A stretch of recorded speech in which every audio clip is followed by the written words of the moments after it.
Here we go, everybody.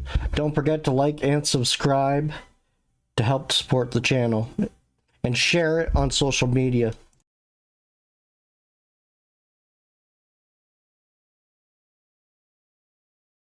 Order. Welcome to meeting number 108 of the House of Commons Standing Committee on Government Operations and Estimates, fondly known as the Mighty OGO.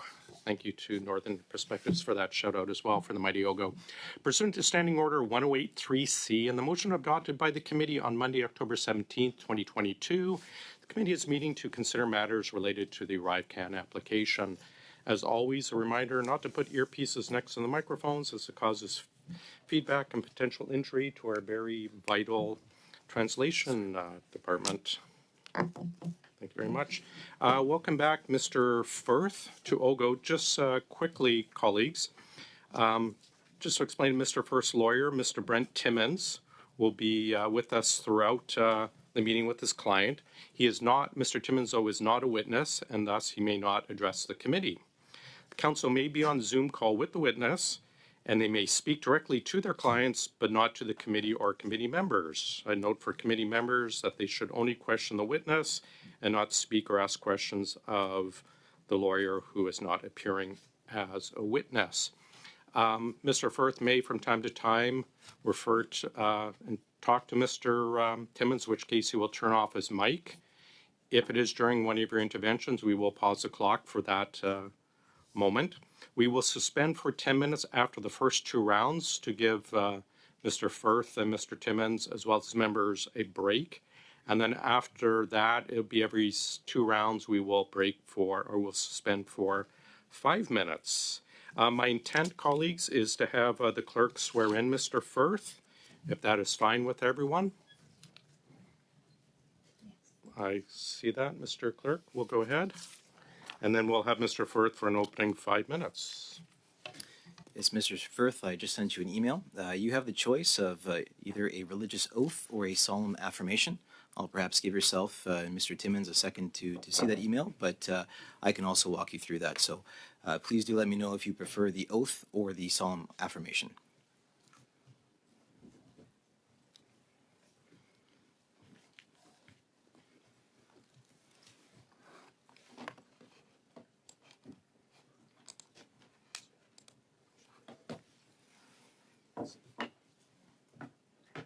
The oath, please. Okay, in the case of the oath, I will read the following passage and you can respond. Do you swear that the evidence you shall give on this examination shall be the truth, the whole truth, and nothing but the truth, so help you God? I do. Thank you, sir. Thank you very much, Mr. Firth. We'll turn the floor over to you for an opening statement. Please go ahead, sir. Thank you. This is my third time before the committee. I've been compelled to be here. The last month, virtually, everything reported about my company in the media and stated about me and my company has been false. I have submitted to the committee a complete list of all contracts we've been awarded from the government in our history. I have included the nominal value of the contract, and more importantly, the full amounts we have invoiced the government under those contracts. We have also included the total amount we have paid our subcontractors under those contracts. And as you can see, the amounts paid to GC Strategies are not the astronomical amount being claimed by some committee members. Since my last appearance before you, this committee has summoned many departments and their representatives with whom we have had dealings. The committee informed each of these representatives that we were criminals, forgers, and fraudulent. The committee said that if they did not terminate all our contracts and suspend our ability to obtain contracts, that they were negligent and complicit in misusing taxpayer money. The committee also strongly encouraged each department to refer these matters to the RCMP. As a result, and not surprisingly, each department complied, terminating our agreements and our ability to continue government work. In addition, they have confirmed the matters have been requested and referred to the RCMP for investigation. As a result, although I welcome an independent investigation, for it will exonerate me, and the committee has not chosen to wait for the results of that investigation, I will not be able to answer questions about the matters referred to the RCMP. I trust you'll understand. GC Strategies has appeared before this committee twice, giving hours of testimony. We have also cooperated throughout the entire study and provided all documentation requested of us. We've been portrayed as reluctant witnesses by some committee members and media. However, the truth is we've always been accessible, willing to answer committee members' questions in writing. The committee has not once reached out for a response to question. Instead, the committee exercised the most extreme measures, and we had the full weight of the government come down on us, compelling us to be here by subpoena, knowing full well this is against medical advice as outlined in our doctor's notes we have provided as part of the evidence package. I'm certain any medical professional would attest that the threat of arrest and detainment would cause undue stress. Since our first publicized appearance, myself and my business partner have received hundreds of threatening and abusive emails, all of which have been documented and they have been shared. I would read these aloud, but to be frank, they are vile and not suitable for any audience. The nature of these communications, threatening our lives and the lives of our family and children, have given rise to our reasonable ask for future appearances to not be televised. The chair unanimously and without justification denied our request, intent on isolating Mr. Anthony and myself from one another and broadcasting to the result of the widest possible audience. Over the past few months, we've had images of our homes and the addresses of our personal dwellings published across media titles, journalists turning up to our private property, confronting family members and our young children approached, and their privacy violated with strangers taking photographs of them whilst in the hockey changing rooms. Surely the members of this committee can agree this isn't acceptable output from this process. We offered to appear in public, but requested not to be televised over these concerns. We were rejected, we've been separated, and we're being televised. We can only conclude that this televised nature of today's meeting aids in political goal scoring while simultaneously using us as media fodder at the expense of our health and the safety of our families. This is neither fair nor reasonable. I've shown up and will answer questions to the best of my ability, but may require frequent breaks. I will answer questions for as long as I am able, but cannot guarantee I will be able to make it all the way through. Thank you. Thanks, Mr. Firth. And we just ask if you do require a different break that you just advise us and let us know. We'll start with Mr. Baird for 6 minutes, please. Mr. Firth, it's correct that you have legal counsel with you this morning? That's correct. So this is the first time of your appearances where you have a lawyer present but didn't in previous appearances. Have you ever lied to a parliamentary committee before? I think the previous testimony, you see the answer with that one, about the chalet and the cottage. So is that a yes? I advise you to go and watch my previous testimony. Well, I was there and I asked the question, and of course you did lie about Mr. McDonald's secondary residence, quite famously on it not being a cottage, but in fact it being a chalet. Further, you lied about meeting government officials outside of government offices. And further, you lied about providing hospitality to government officials. There was a great deal of information that was requested of you that was not furnished to the committee, promising to tell the committee who in government contacted you about ArriveScam. That information hasn't been provided to us. You didn't disclose meetings with government officials, and you failed to provide documentation that the committee has asked you for. Last week, government officials announced that files concerning GC Strategies' role and involvement in ArriveScam have been sent to the RCMP. Did the government make you aware of that? Yes or no, please? No, they have not. Has the RCMP contacted you about ArriveScam? No, they have not. So the RCMP has, further, they have not interviewed you? That is correct. Have you been contacted by the RCMP about any work relating to any companies or ventures that you're involved in and their work with the Government of Canada or government officials? No, I have not. Do you know if your partner, Darren Anthony, has been contacted by the RCMP to the same effect? I do know, and he has not. If requested by the RCMP, will GC Strategies, files, computers, emails, cell phones, and any area where data is stored or devices that have been used to communicate with the government of Canada as part of their investigation into the ArriveScam, will you voluntarily submit that information to the RCMP? We will deal directly with the RCMP once they contact us. Sir, how much did you state in your previous appearance before this committee were you paid to work on ArriveScam? For the ArriveScam application build, which is what we gave our numbers to the committee for last year, we said it was approximately $11 million was the application build. Okay. The Auditor General, though you've said that all of the reporting about your company since your last appearance has been false, there's been heavy media reporting about the work of Canada's Auditor General. She detailed a different number. Is the information that the Auditor General has submitted incorrect? Yes, it is. We actually were asked by the Auditor General to give comment prior to the report being published, whether we could support the numbers that they were putting in there. And actually, if you remember from my last previous testimony when I was ridiculed and being called disingenuous for not having the true cost of ArriveScam, we discussed the fact that there were 3 COVID-19 pandemic contracts. There was not one that was solely set aside for ArriveScam. So I can understand why it was hard for the Auditor General, with her also indicating that some of the task authorizations for ArriveScam could have had resources doing no work.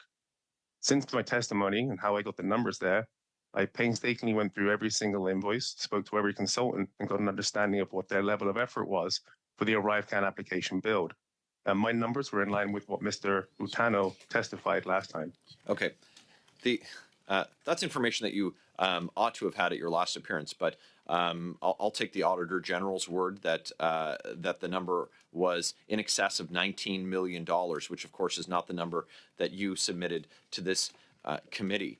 At your second appearance before this committee, you testified that you did not meet with government officials outside of government offices, and we now know that you did that on multiple occasions. Why did you lie to this committee?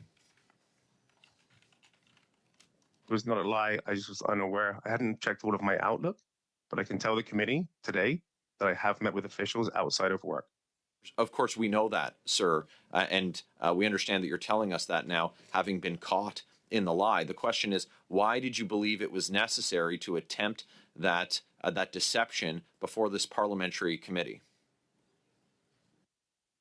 It wasn't a deception. I just wasn't informed of all the meetings that I had or had not had. I wouldn't have access to my Outlook. What are the names of all of the government officials that you have met with outside of government offices? I'm more than happy to provide that information in writing, but I'm not prepared to do that right now televised. Are you able to name a single? Well, sir, it's not your discretion which answers that you're able to provide in writing. I'm asking you a question. Are you refusing to answer the question? No, I gave you my answer. I'm not refusing to answer the question. I will give you the names. So what are the names, sir? What are the names, sir? That is, yeah, I have to interrupt. That is our time. Perhaps we can get back to it in the next round. Mr. Sousa, please. Thank you, Mr. Chair. Mr. Firth, before we begin, have you ever been approached separately by any individual members of this committee or any other committee besides the chair? No, I Have have people not. tried to reach out to you? Nobody from the committee has. Okay. And you've already indicated how much you've received for work you've done relative to the contracts with ArriveScam. How much was that? I gave over on October approximately $11 million worth of invoices. And how much commission was that? How much did you receive for your services? I know you have costs there, right? Yeah, but this is the gross number. Would be approximately $2.5 million was gross. You mean net to you? Net to me. Great. Less expenses. That's exactly gross. Less expenses, less tax. I understand. In terms of politicians, has any elected officials ever approached you to negotiate a contract? No, we have not. Has any politicians or members of parliament in the past approached you to do a contract? No, sir. So, your involvement, let's understand Cordell System for a sec. Explain to me that relationship and your involvement with that company. So we had no relationship at all with Cordell. We purchased them in 2015 in April, and subsequently took 3 to 4 months to do a name change for CRA and PSBC to absorb those corporate requirements. And Cordell had been a government contractor in the past? I believe so, yes. We've never worked with Cordell ever, especially not prior to April 2015. Is there involvement by you or GC Strategies prior to 2015? Have you been doing, how long have you been doing work for the government? I guess what I'm trying to get. How long have you been contracted? Okay. You besides GC Strategies? Since 2007 was when I first started being in the IT section, services to the government. And how much, do you recall how much you've received overall with the government of Canada, including those years? How many contracts, sorry? How much, how many contracts, how much money you've made over that period of time? Probably close to 100 contracts in totality from 2007 to 2023. And that process was a similar way you're doing it now, or you've arranged a contract and then you subcontract to service providers and skill sets? Is that how it works? Yeah, I've been working in the IT staffing industry since 2007, like the other 636 other firms that are out there. So that's normal practice in industry and in other governments as well? Do you know? Yes. I can't speak to other industries, but in the federal government, where I've been working since 2007, I can say that's normal practice. And in your deliberations in coming here today, I mean, it's seen as been very tough on your family and yourself. What is it that people are perceived that you're trying to hide something? What is it that is concerning you here? So it's actually just how this whole thing is being conducted. It's nothing about information and how it's being shared, or even asking the questions. I mean, anybody in our industry or anybody in the 5,000 IT staffing firms employing $81,000, contributing $10 billion to the economy, knows exactly what our staff and what our business model is. It's people that are misinformed and misled are the ones who are up in arms understanding this. There's a cost of doing business, and 636 other firms have the same business processes as we do. So when ArriveScam came to be, and the government was looking at trying to put this together, did you approach them, or did someone approach you? First time I knew that there was going to be a pandemic response contract, I was reached out to by PSPC. They were the ones informed me that there was going to be a contract issued to us. It was a pre-contract email saying, just, GC Strategies is being selected for a contract award of $2.35 million. And who signed that email? Who did that come from? That came from Angela Durgan of PSPC. Prior to that, you had been dealing with Bottler AI and two founders of that company. And they're the ones that came to PSPC and came and complained about the processes of their contract, which there was no contract. Is that correct? Correct. And they issued concerns that there was privileged information, or I don't understand. Explain to me, what is Bottler AI's issue in regards to your engagement? Well, that's actually a good question. We're still unclear of what the misconduct and allegations are towards our company. My understanding is it's being referred to the RCMP. We have not been contacted. So unfortunately, I cannot give comment on what those allegations are because we're just not aware what they are. So you didn't have a contract and Bottler did not have a contract, but you were trying to promote Bottler in accessing opportunities with government situations. Is that correct? Yeah. We actually, even at one time, we were starting to try and get them get their own vehicle so the government could miss the middleman out and go direct to Bottler. How many people did Bottler employ at that point? They were a two-person company out of a penthouse. And so they were trying to gain contracts with government through your support, through your relationships, through your experience. Is that how it worked? Yeah, we were offering free business development and sales leads to help them get contracts within the federal government. Yeah, that's our time, Mr. Sousa. Mrs. Vignola, please, for 6. Go ahead, please. Merci beaucoup. Thank you very much, Mr. Chairperson. Mr. Firth, thank you very much for being here with us today. I know how difficult this might be. I'll start with questions that are quite straightforward that have to do with testimony that you've made in the past.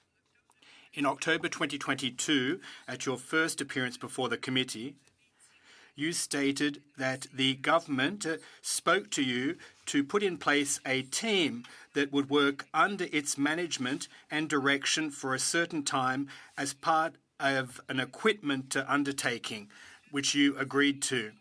Thereafter, you said that you were very proud of the team that you provided to the Government of Canada, which managed and directed that team throughout the entire project. If I understood correctly, your role was solely to recruit. You didn't engage in any project management, any support. You didn't monitor the work that was being done by the people you recruited. Did I understand correctly? That's correct. We also had no hand in operational budget management either. OK. Merci. Dans le fond, vous... Understood. So essentially, you were a middleman, an intermediary between the government and human resources when it came to payment. And you skimmed or you received 15 to 30% of the total amount owed. Sorry, yeah, that is correct. It's in my evidence package I've given forth to you. Over the whole duration of GC Strategy's history with all federal contracts, we've actually approximately 21% is our gross margin for all 65 contracts we've had with the federal government. D'accord. I see. You also stated in October 2022, in response to a question where you were asked, as Mr. Sousa recently asked you a moment ago, whether it was elected representatives or officials that contacted you, and you said that it was officials who reached out to you, public servants. Was that also the case when it comes to the harassment application and ArriveScam? And was it also the case for the COVID Alert app, please? Could you tell me that? So for COVID Alert, that was somebody from Canadian Digital Services reached out to me, understanding the work we have been doing previously on ArriveScam, and that was how the communication started. They were understanding what capacity we had for teams, what our teams were actually doing at ArriveScam, the types of categories and skill sets they had, and that was primarily for COVID Alert. Could you please repeat the other two? En fait, les deux autres...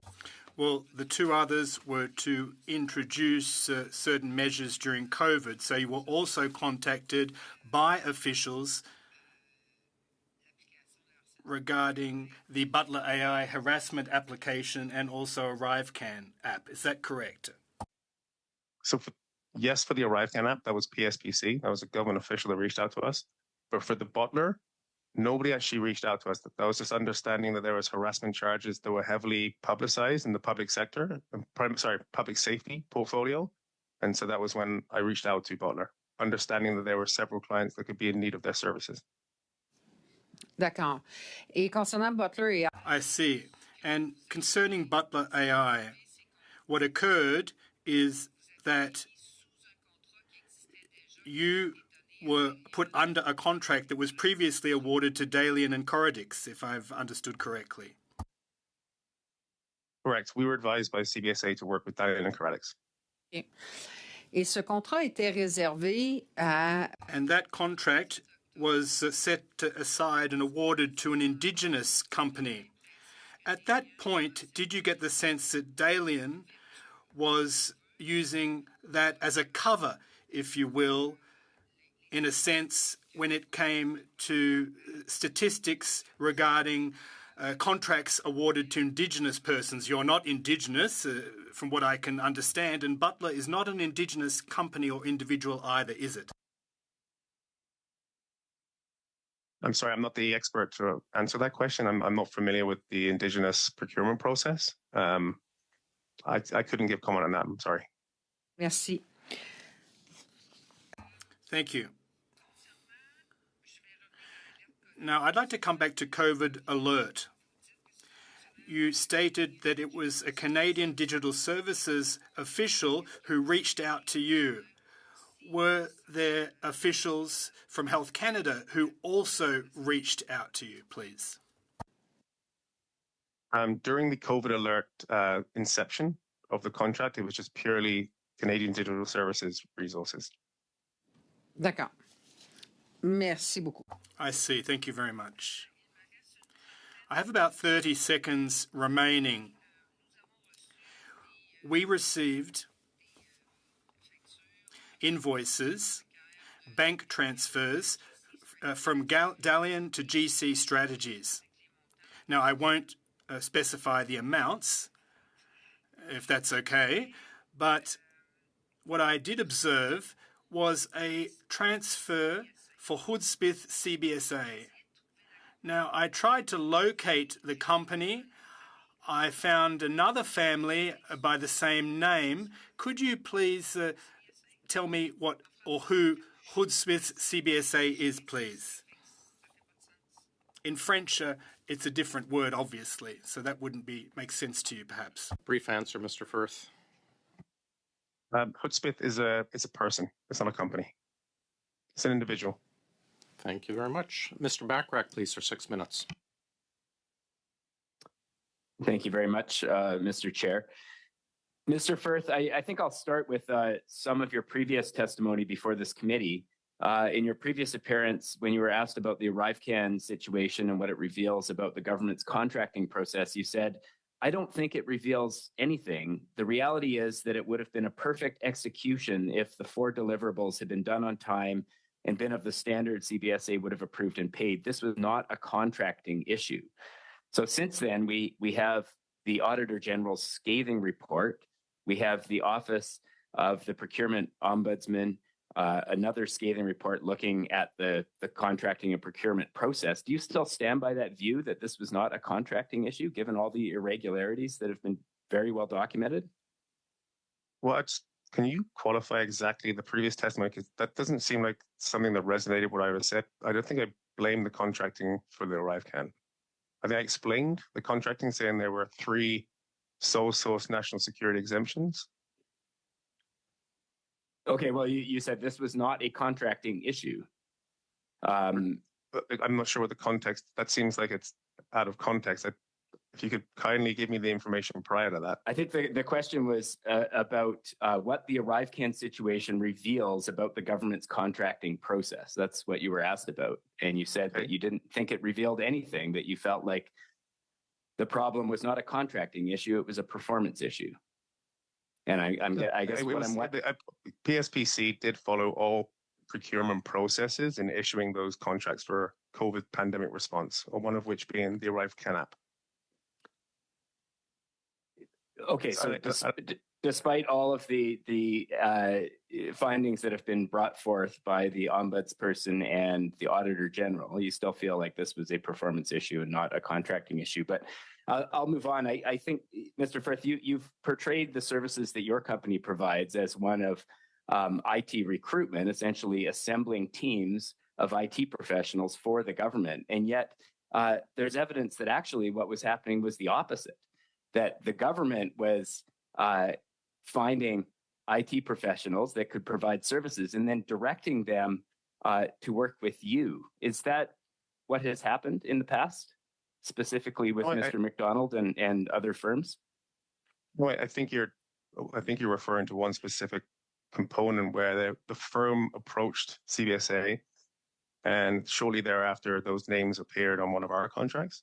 Mm-hmm. That was, part of the government they have a process. They have a problem.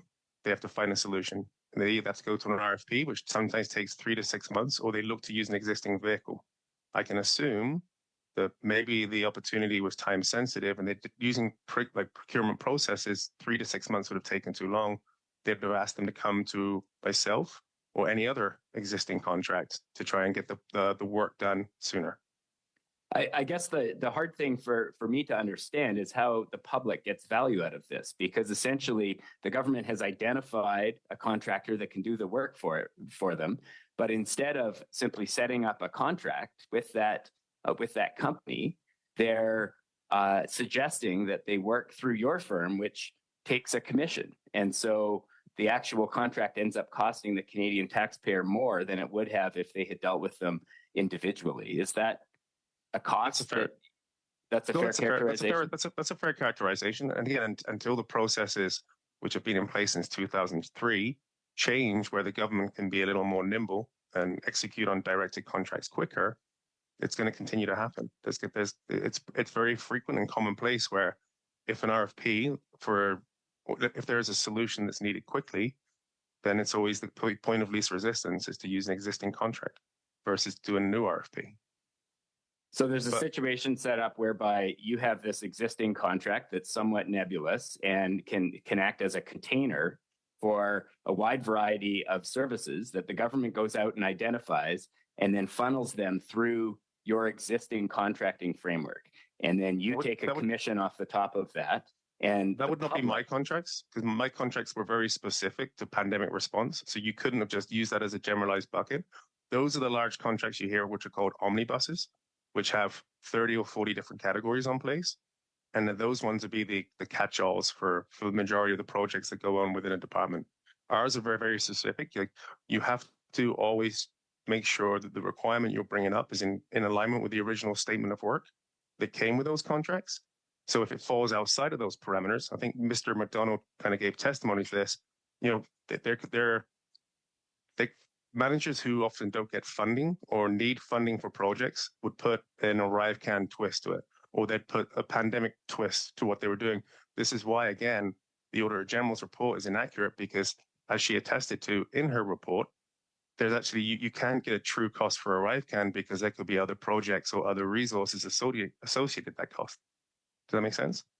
Isn't that a problem, though, if the government auditor can't trace the money to establish whether the Canadian taxpayer got value for that money, and there's no transparency on which projects are actually being paid for under different contracts? Isn't that a problem? Like, it seems like that's one of the core problems that the Auditor General has highlighted in her report. Yes, that is a problem. Okay. How many projects have you worked directly with Mr. McDonald on over the years? I have had three contracts with the COVID pandemic response contracts. And how long have you known him? I think this was the subject of previous testimony, but just to refresh our memory. I think around 2010 was when we first met. And you've had 3 contracts since that time? Yep. How many times has Cordex and Dalian been a subcontractor on your contracts, or have you subcontracted to them? They have never subcontracted through my contracts.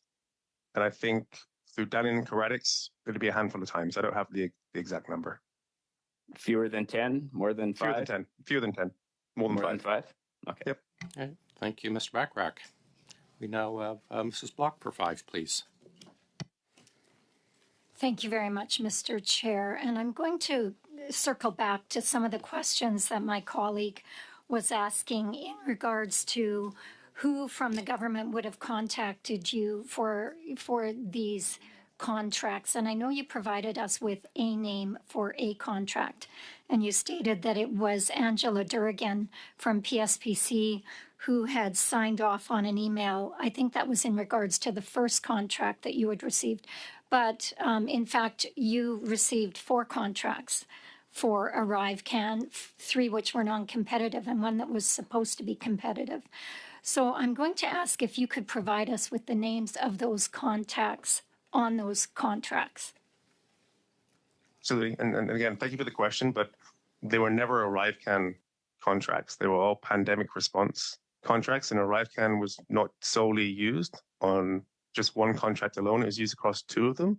So they're pandemic response ones as opposed to 4 ArriveScam contracts. Okay, well, I do understand that the national security exemption was put in place during the pandemic. And so can you provide us with the names of the contacts from the government when you were awarded the 4 contracts? So Angela Durgan was 3 of them. And I don't have the the full name for the 4th one, but I'm more than happy to share that with you after this. I would appreciate that because this information was requested from you last October, and you promised to undertake to provide those names for us, and you didn't. So I'm a little bit leery about that. No, I did provide those names as part of our evidence package. I gave all 3 emails. There were the contract awards, and all 3 of them showed Angela Durgan. The reason why the 4th one wasn't provided, because that was only asked for the COVID contracts, not for the 4th one. Okay, so we're going to make was provided. So we're going to make a distinction in regards to your contracts as to whether it was the pandemic, COVID, or ArriveScam. I got that. So you will National provide security exemption. Yes, national security exemption, absolutely. So you have agreed to provide us with the name of the other individual that you were in contact with. Yes, I will. Thank you very much. The Auditor General, and I understand that you've testified here today that in her report she didn't provide accurate information, but she found that GC Strategies was involved in the development of a contract from the Government of Canada to your firm, valued at $25 million, that you received in May of 2022. Who did you communicate with from the Government of Canada while you were helping to create that criteria? So first of all, the committee has subpoenaed me here to speak on behalf of things that I can talk about. Also, my understanding is these allegations have been moved to the RCMP, and in fear of interfering with the RCMP investigation, I don't think I can comment on that right now. So the RCMP didn't comment. So it's my understanding from testimony just a few minutes ago that you have been contacted by the RCMP. You're not under investigation right now, but you know what the RCMP is investigating? I have the same information everybody else. I have what I'm watching on testimony. I'm seeing what committee members are putting on Twitter. So I'm assuming all of the PSBC's testimony said all the findings from the Auditor General's report has been sent through there. So again, with that being a broad stroke and with actually not getting disclosure like we asked for prior to being here, understanding what those documents and that information was, I cannot comment right now on that information. You're not going to let us know who it was you were meeting with as you were constructing a contract that you knew you would end up getting? Yeah, that's your words, not mine. I'm just saying right now, as a result of this being pushed to RCMP, with all efforts of the committee behind it, unfortunately, I cannot comment on an ongoing RCMP investigation. Okay, well, I guess what I would ask is this commonplace? We'll get away from the actual contract in question, but is this commonplace for IT firms, for consulting firms to sit at the table and help determine the criteria for a contract that they are going to actually be bidding on? Again, I'm not sure if I can comment on that. I can't comment on what everybody. I don't do that personally. I can't comment on what every other of the 635 other firms do. Point of order, Chair. Yes, go ahead, sir.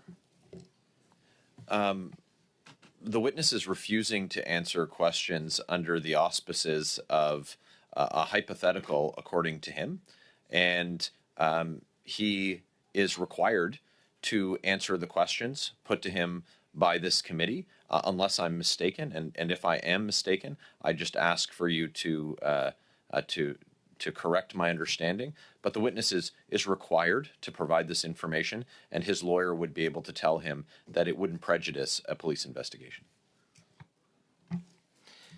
It's a fair point. We do require witnesses to answer questions. Actually, from looking at the item from swearing in witnesses. Witnesses refuses. Okay. Refusal to answer questions, a failure to reply truthfully may give rise to a charge of contempt in the House. We will get to the next intervention, which is Miss Atwin, and then we will have a chance with Mr. Deltel, but we will be having a break after the next round that perhaps Mr. Firth can confer with his lawyer and we can get back to this issue. Ms. Atwin, go ahead, please. Thank you, Mr. Chair. And thank you, Mr. Firth, for being here. I'm gonna kind of bounce all over the place, so forgive me, but I'd like to start with, there was a question around Cordell, and I just need a bit of clarification. So in relation to Cordell, you stated that you bought the company in 2015, and who did you buy it from? Chris Jurowitz, I think, was the gentleman that owned the company. Okay, because according to my notes, I had that Mr. Anthony and yourself, as well as Mr. White, were all listed as on the corporate info website. So was this company not registered prior to 2015? It was operating doing other government contracts, but myself, Mr. Anthony, our other business partner, when we were a 3-person team, we were the ones that purchased it in 2015. And then we subsequently after that, we applied to CRA and you applied to PSBC to do an official name change so we can put our own brand to it. Okay.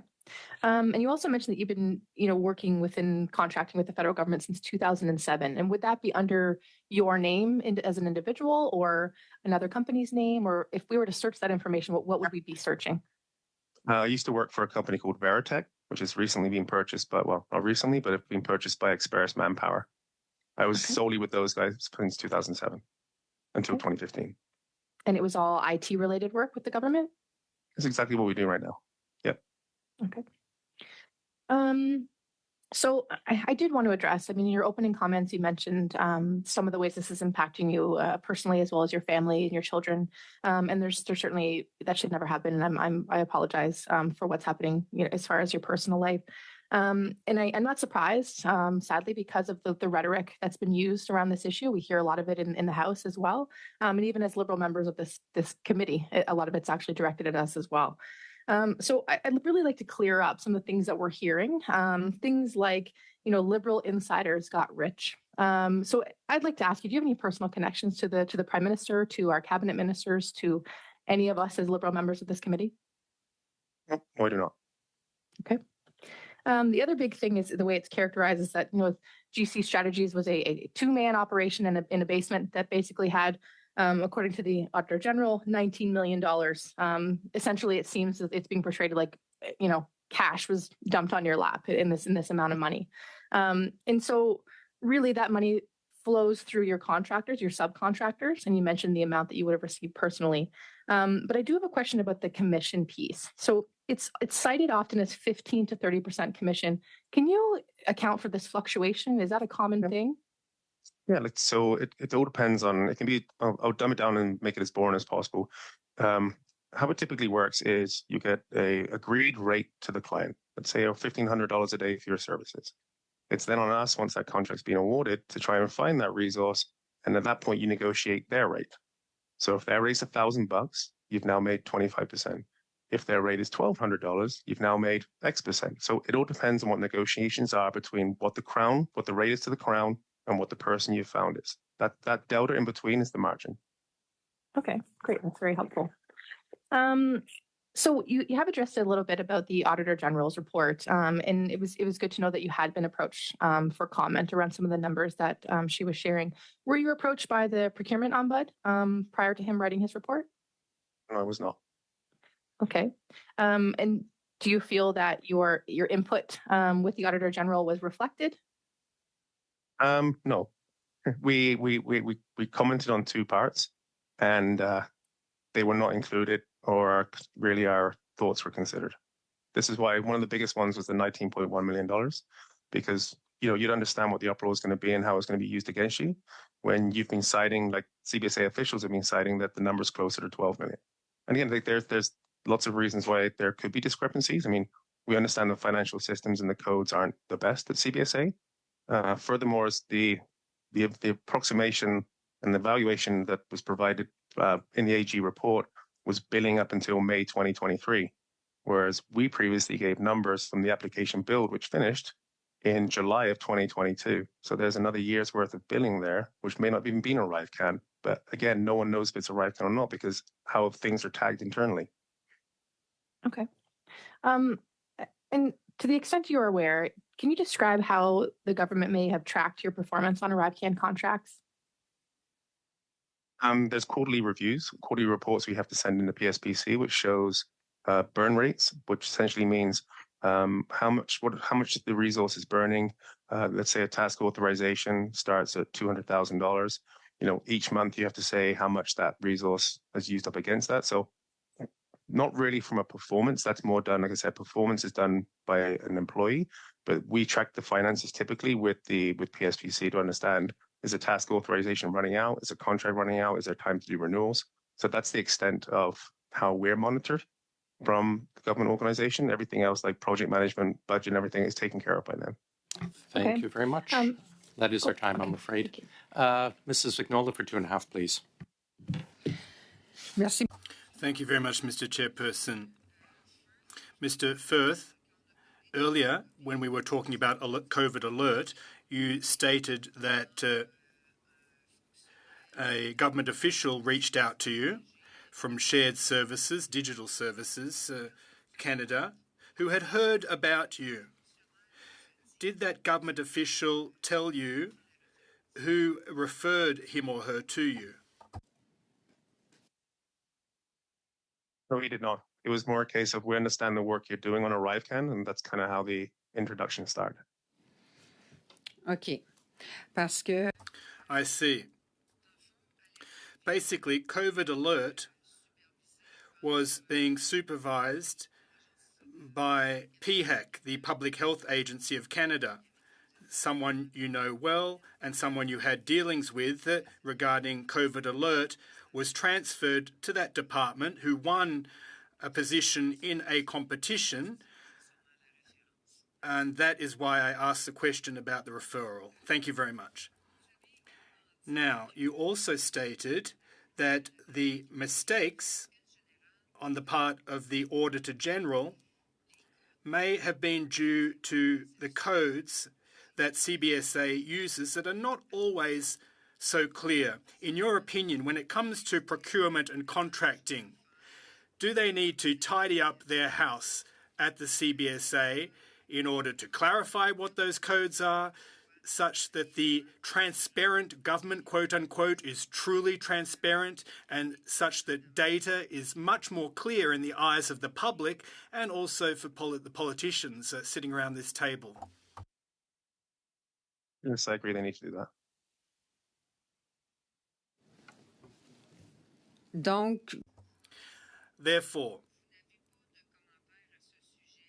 you have no particular input on this topic, even though you received, and you stated this yourself, well, you had to deal with the adverse effects and ramifications due to the fact that the codes are not clear enough, as you stated yourself. Yeah, so I don't have access to the codes. All I have access to is the reporting and the numbers that are completely contradictory to what I have. Again, I have the luxury of speaking to every one of the 100 consultants we put through during the pandemic to get a true understanding of their level of effort for what they were working on and what they were doing. So if you're coming in as an Auditor General, you would not have access to the detail that I currently have, but you'd have access to calculating task authorizations. And the truth being there as well, that not all task authorizations are fully utilized. So you may see one for $200,000, but only 120 was actually used on that task authorization. So this is, again, where these inflated numbers can come from, because there's just not the financial system in place that can do real-time health checks. Thank you very much. Mr. Bachrach, go ahead, please, sir. Thank you, Mr. Chair. 2019, and this is pre-COVID. This, I believe, was in reference to a chatbot product that Bottler had developed. And there's some communication between Mr. McDonald and yourself. And I'll go back to your previous comments from the last round where you said that the reason that the government might direct contractors to work through your standing contract with the government is because it's faster and more efficient than going through a procurement process, which could take several months. That's a fair characterization. I see you sort of nodding. Is that fair, Mr. Firth? Yeah, not just mine or any existing Right. contract. So here's a communique from Mr. McDonald, November 18th, 2019, and this is an email to you. And he says, look, Kristian, I can't solicit this as a government department. And I know, and I think there's an opportunity for you, GC Strategies, to partner with these guys, he means Bottler, and knowing what you can do in this town, I think you can turn this into an enterprise product. What did Mr. McDonald mean by, I can't solicit this as a government department? It sounds like it doesn't have to do with efficiency. It sounds like it has to do with working around some kind of rules that are in place to prevent him from going out there and handpicking contractors. Thank you for the question. And the truth is, I can't comment on what Mr. McDonald was writing or why he was writing those things. I'm sorry, at that point, I was not writing on behalf of Mr. McDonald, so I can't attest to what he meant by that. Like, I guess what it looks like to someone from on the outside is it looks like Mr. McDonald is doing your bidding and trying to set you up for turning this into an enterprise product. I assume because you would be able to charge a substantial commission if the product that Bottler had developed became an enterprise product. Like, do you agree that this is a wholly inappropriate role for someone high up in CBSA to be playing? Again, I can't speculate on what the intentions were with that email. I mean, everybody can interpret it how they want. I just can't speculate, and I don't really know the intent behind that email. I find that difficult to believe, Mr. Firth. Like, if you look, it's the truth. I cannot. I was not in Mr. McDonald's brain when he was writing that. I can't make assumptions on what the intentions were for that email. Thanks. That is our time. Assuming. Yeah, that is our time. I'll leave it at that. Thanks, Mr. Chair. Thanks, Mr. Backrack. Mr. Deltel, please go ahead for 5 minutes. Merci beaucoup, Monsieur le Président. Thank you very much, Mr. Chairperson. Now, obviously, we want to get to the bottom of what is the worst financial scandal of the history of the Government of Canada. This is a contract that was supposed to start at about $80,000, ended up in an orgy of spending of over $60 million, which is over 750 times more expensive than what was expected. This is not right. Canadians need to understand why there was this boondoggle that they're still paying for to date. We know that GC Strategies was threatened with arrest regarding testifying here, which attests the fact that there was no confidence in the fact that you may have refused to testify before this committee, but I'm afraid you have under the obligation to do so. Mr. Chairperson, this is not the first time that Mr. Firth is testifying. There were two previous testimonies. First, regarding the testimony, your previous testimony, did you lie, yes or no, in your previous evidence?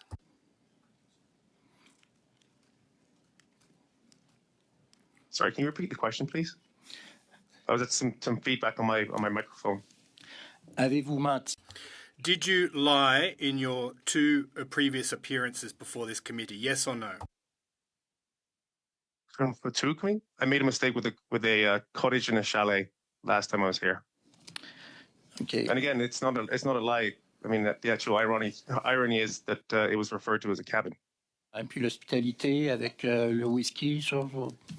And what of the whiskey and the hospitality involved? Yeah, there's been previous testimony where there was whiskey tasting, and I think it was mentioned that that was put out to government officials, and it was also put out to contractors, and those government officials have since said that they got permission from their superiors and paid their way. Prenons maintenant le contrat tel qu'il.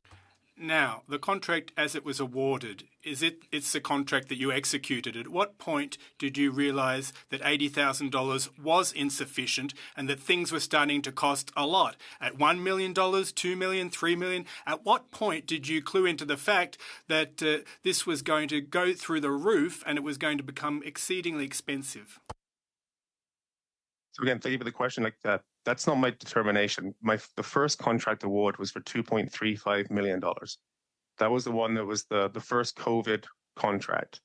Subsequently, there were amendments that were made. You have to bear in mind, I think testimony mentioned that national security exemptions only were to last for 3 months.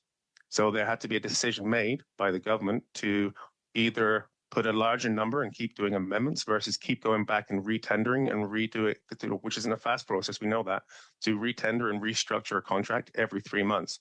My understanding was it did jump, the one contract we're talking about, that went from 2.35 and it went to 13.9.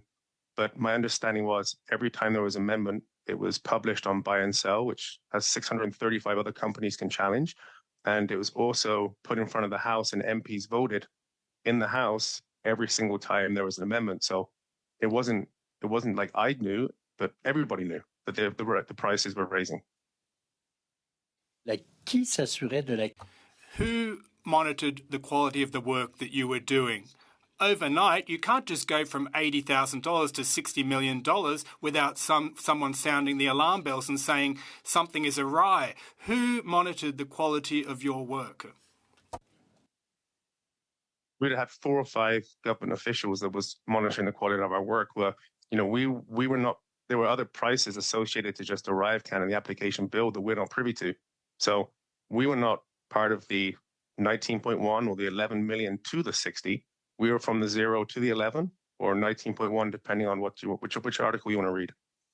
comprend là, que quand arrive la COVID, il y a des... Now, when COVID struck, of course, there were going to be exceptions. Everyone understands that.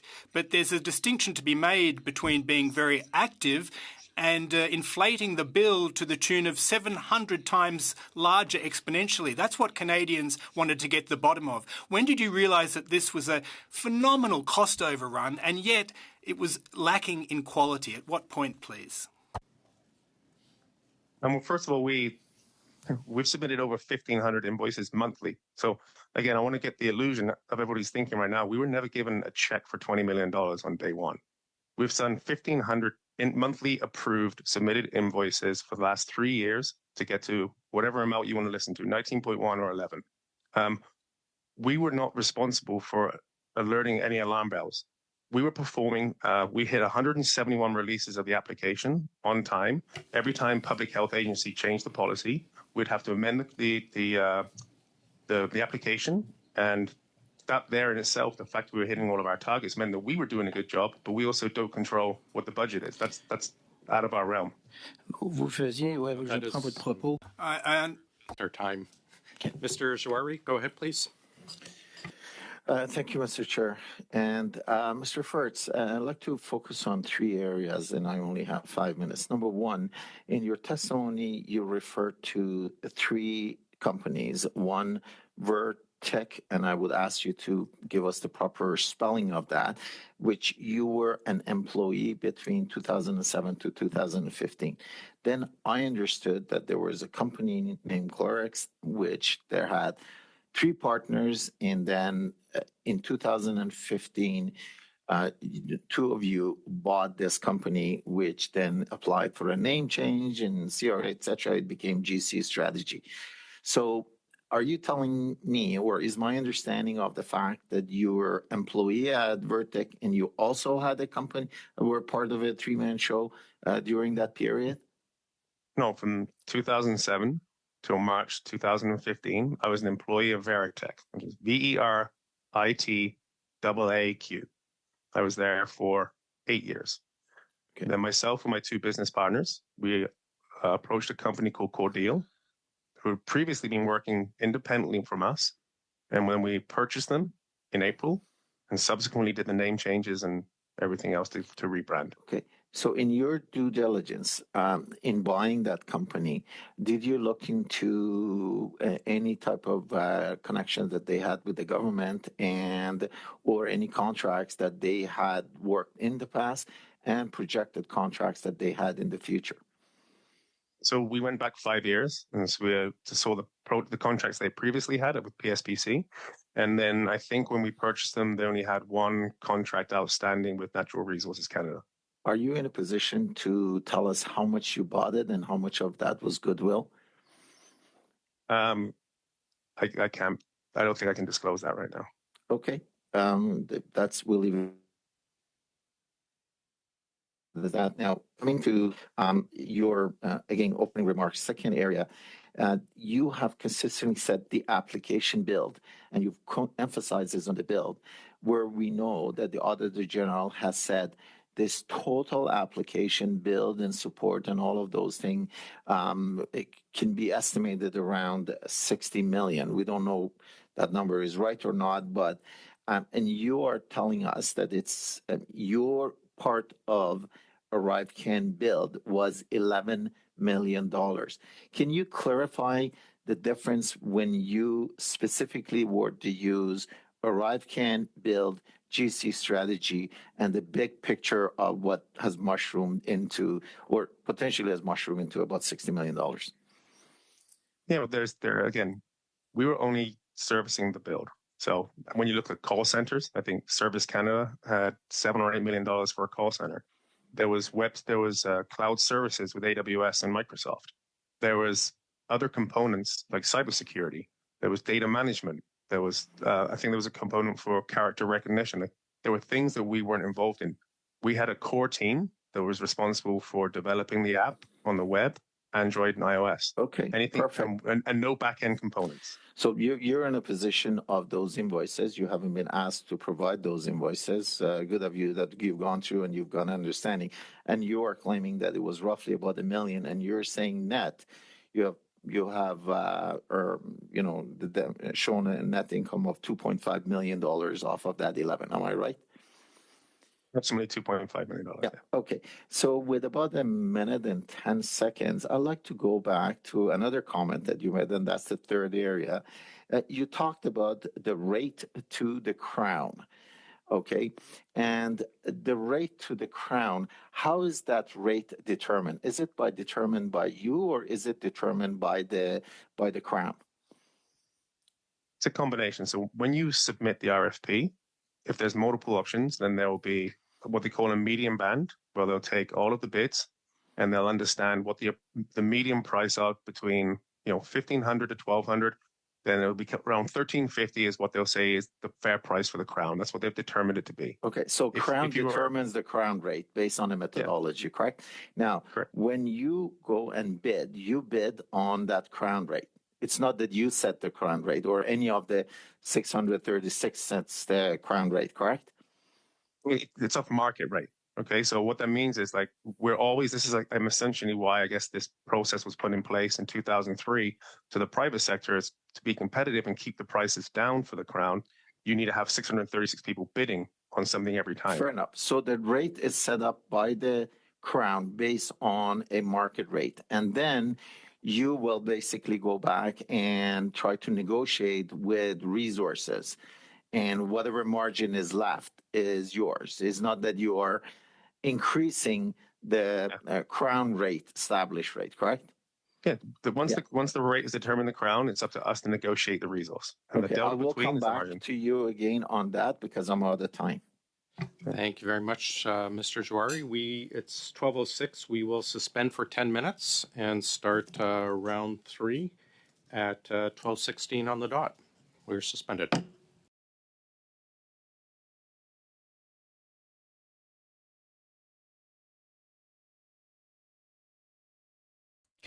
Hi, everybody. Underrated Democracy here. Don't forget to like and subscribe and share the content on social media so that other people are aware of what's happening in this meeting. And we should be back in 10 minutes.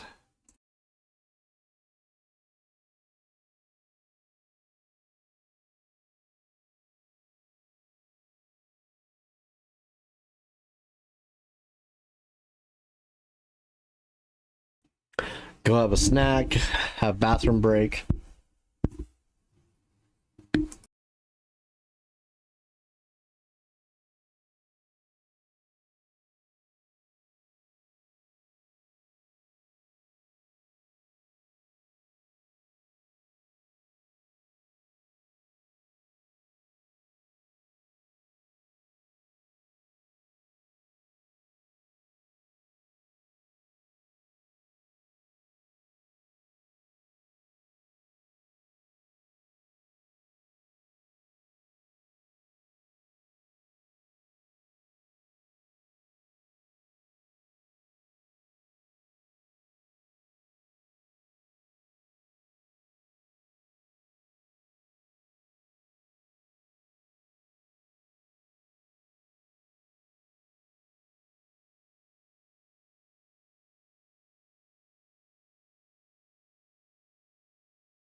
Thank you, Chair. Mr. Firth, this is a sad example of corruption and potential criminality, but it also exposes incredible waste within this government, especially in the area of procurement and contracts to well-connected consultants for, in many cases, no discernible work. So I want to try, in my round of questions, to follow the money that was spent.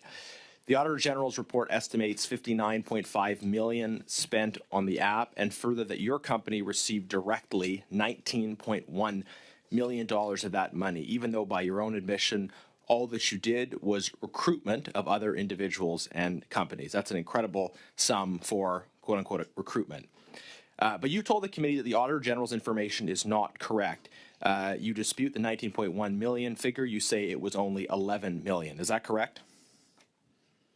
The application build, that's correct. Okay, so what happened to the missing 8.1 million? What do you think accounts for the discrepancy?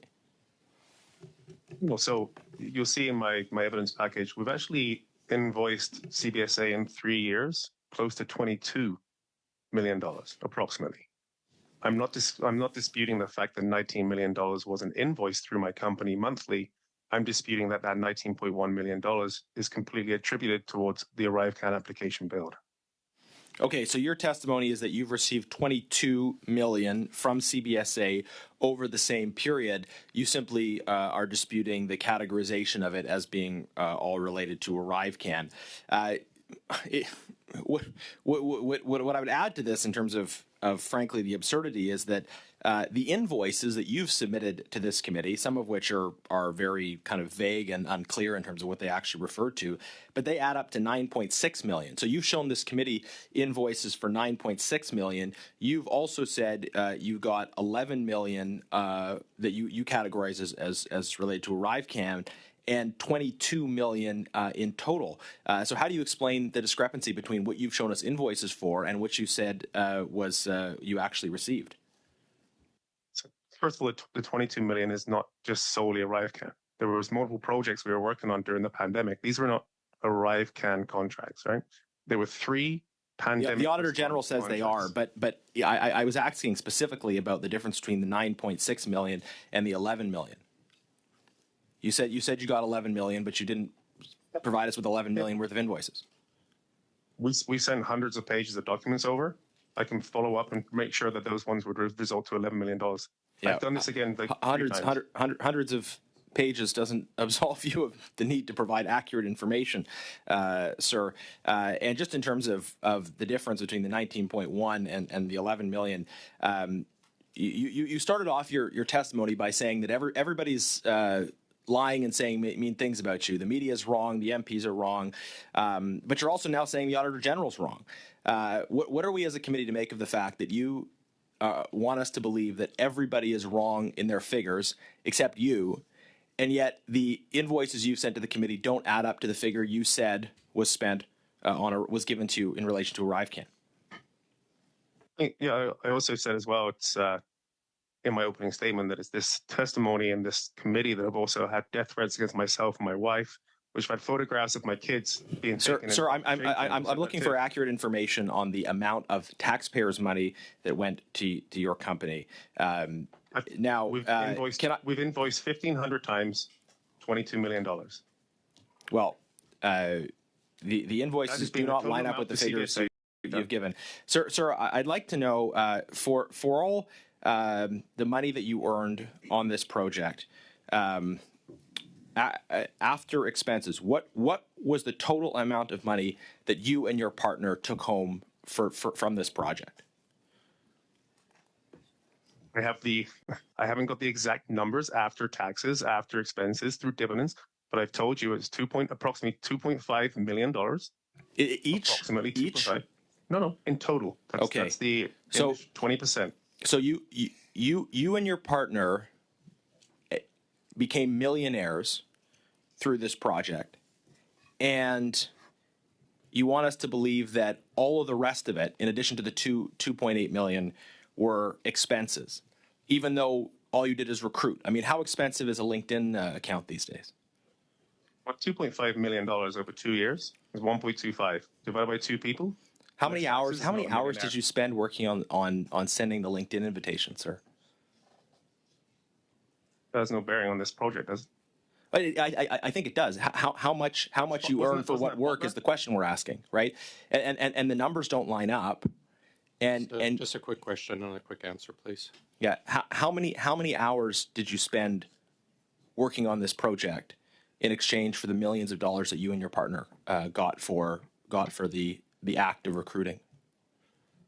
Would have been between 30 to 40 hours every month with the invoicing, with doing timesheets, with doing accounting, with doing paying our resources. And So with so also- what makes you so lucky that you got this opportunity? Mr. Genwis, thanks very much. Mr. Baines, please go ahead.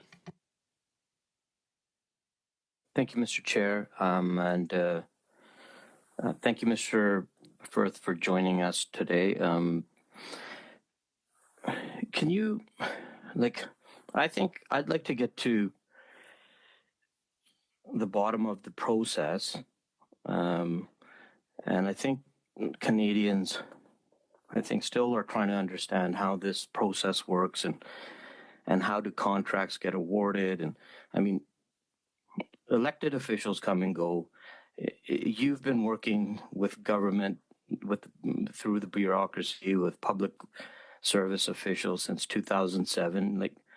Can you maybe take us back to your first time working with government, and what were the processes then, and did they change over time? How did you and your colleagues, your partners, navigate through any changes, if there have been changes through those processes?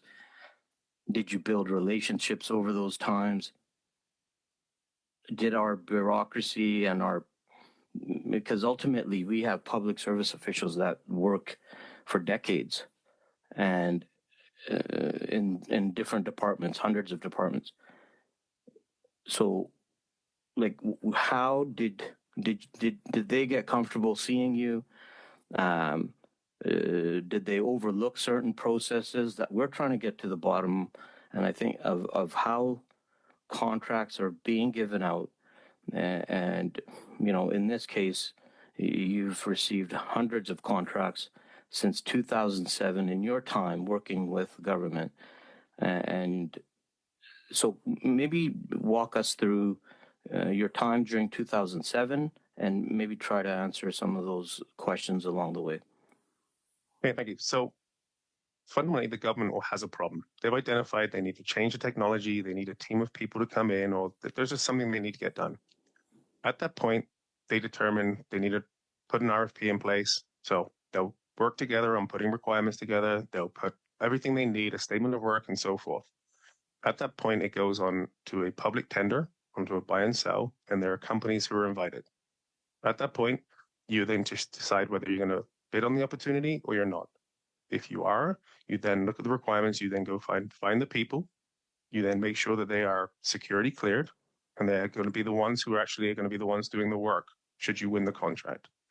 If you're successful, at that point, there's task authorizations that go against that contract, which is for individual pieces of work that go against that contract. A task authorization typically has a small statement of work. It'll have its tasks, it will have its deliverables, and the number of resources and types of resources that it wants.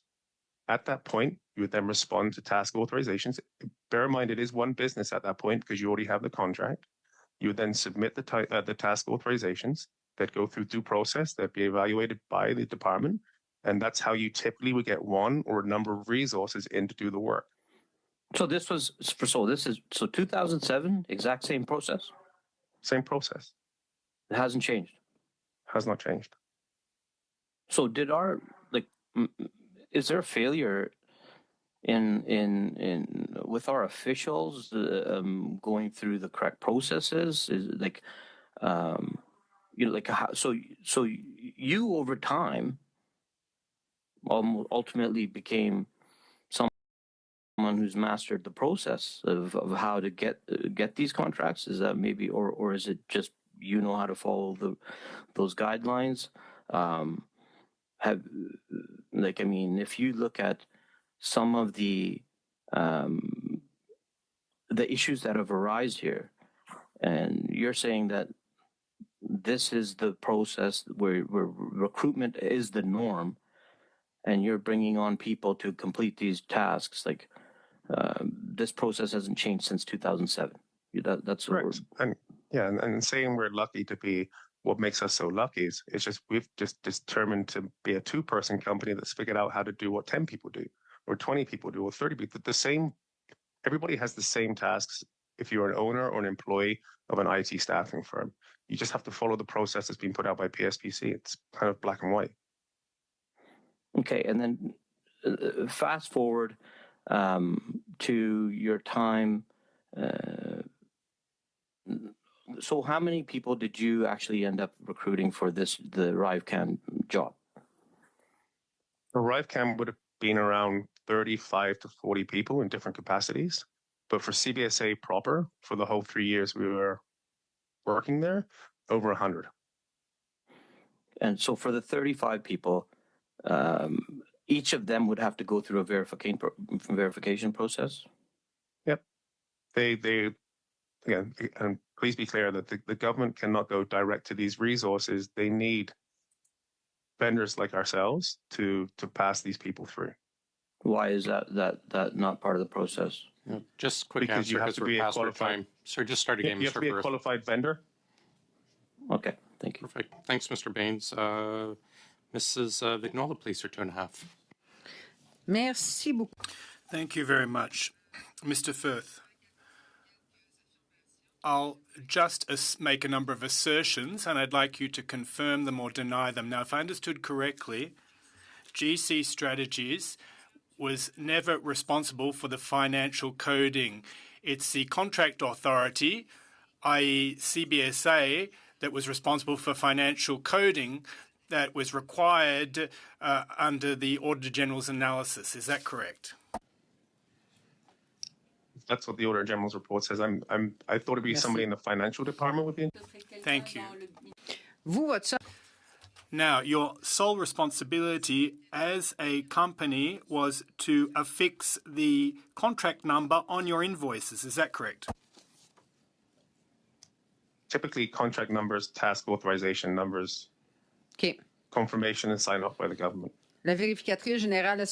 The Auditor General stressed that CBSA was not doing its financial coding adequately, and as a result, a complete verification had to be done manually by comparing each and every document and each invoice. Do you believe that with a manual verification of that sort, that the data can be corrected, whether it has to do with your company or any company whatsoever? Sorry, can you repeat the question again? I want to make sure I give you the right answer. Considérez. Do you believe that once a manual verification of the financial coding will be conducted by the Auditor General, will that correct the data that was released a couple of weeks ago, both in your case and for other companies? I'd have to ask what the manual verification would entail, and that all the information that they're verifying manually is actually all the information. OK, merci. Saviez-vous que le processus... Were you aware that the procurement process used currently was implemented by the Minister of Public Works and Government Services at the time, Ms. Ambrose? I'm sorry, I can't answer that question. I don't know the answer. OK. On va y aller avec une question. Well, perhaps a more straightforward question. Do you find the procurement process to be straightforward, flexible, resilient, or cumbersome, complicated, complex, and needing to be improved? I find it, after being in the industry for a long time, straightforward. However, I do think there needs to be a component where it's quicker for the government to go direct to the source. Thank you very much. Mr. Bachrach, please go ahead, sir. Thanks, Mr. Chair. Now, I think it's pretty clear, looking at the relationship between you, Mr. Firth, and Mr. McDonald, I think it's pretty clear from your testimony what's in it for you, which is that you've established yourself as the government's go-to guy, that you have the ability to run these contracts through your company, and Mr. McDonald therefore funnels a bunch of work to you, and you're able to charge these commissions. That's been well established. What I've had a harder time understanding is what's in it for Mr. McDonald. And I'm going to go back to some Globe and Mail reporting from January 16th, and this involves communications between you and the two Bottler principals. And you urged them to single out Mr. McDonald for praise when meeting with other senior government officials. And the quote here from you, Mr. Firth, is, "I just want to make sure that he gets taken care of," right? This was told to Ms. Dutt and Mr. Morv. And I'm just wondering if you can clarify what him being taken care of would entail, and why it was so important that Mr. McDonald got taken care of in your view. So this was no financial benefit at all or any kind of transaction before. I just felt that the opportunity that Mr. McDonald working with Bottler and understanding the importance of the harassment that was happening within the public safety portfolio, that I felt like there had to be some recognition, whether it's a pat on the back or job well done for identifying the issues with the public safety and being the pathfinder organization to move forward. So the benefit for him from this relationship was that praise sent his way would help him advance in the organization, and the benefit for you was that you would be able to charge these commissions and continue to get work. Is that a fair characterization of sort of this reciprocity that you had going on? No, not at all. Why not? Well, because the intentions was, I was not going to rub his back, he rubs my back. This is not, I'm going to make you have advancements through your career so you can keep funneling contracts. You have to bear in mind that the first contract, after knowing Mr. McDonald since 2010, the first contract I was awarded while he was in the department was 10 years later. Like, that doesn't sound like it's a relationship that's been going back and forth many times. But the quote is literally, "I just want to make sure he gets taken care of," right? That could be recognition for a job well done. That doesn't guarantee a promotion. Okay, it reads to me like something more than recognition, being taken care of. So, quick question, Mr. Backrack, please.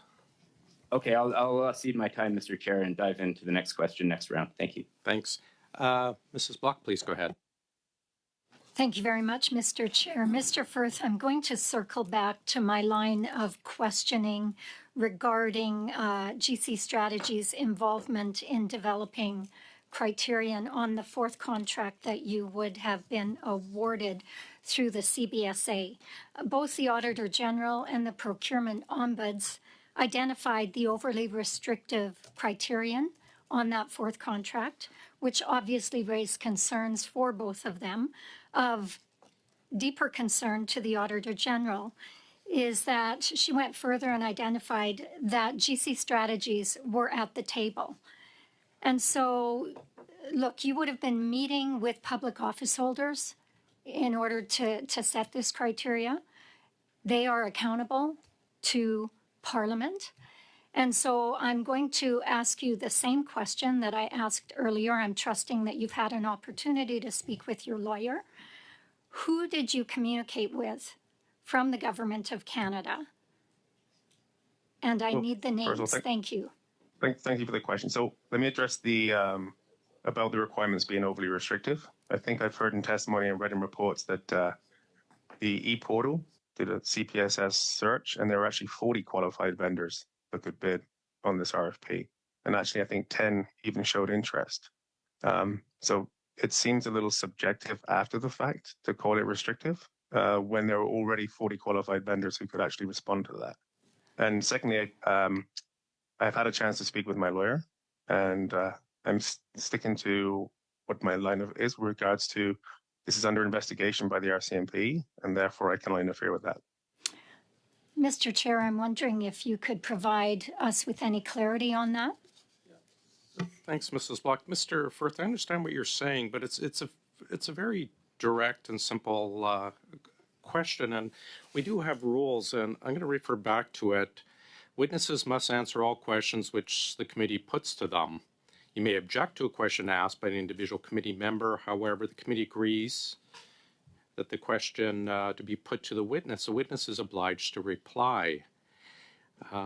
Actions the witness refuses questions may be reported to the House, and I think I can speak for everyone. We don't want to get to that point, but I think it's a fair question, and I don't think it's one directly related to any potential investigation. If I read it right, it's the commentary that GC helped write the requirements that you in turn won the contract for. And I think that's what we're looking for. It is, if I correct Mrs. Block, is, you know, who did you discuss this with the department with? Yeah, so again, I've the first 3 contracts, the names have already been provided back in October of 2022, and I promised the committee member that I'll get the 4th person to them after this meeting. Okay. So I want, just for greater clarity, I'm looking for the individuals or individual that you would have met with in developing the criteria, not who signed off on the contract in this particular case. I do want that name, but now I'm asking, who did you sit at the table with to develop the criteria for this contract? And again, apologies, but after speaking with my lawyer, my stance still stands the same with the RCMP investigation pending.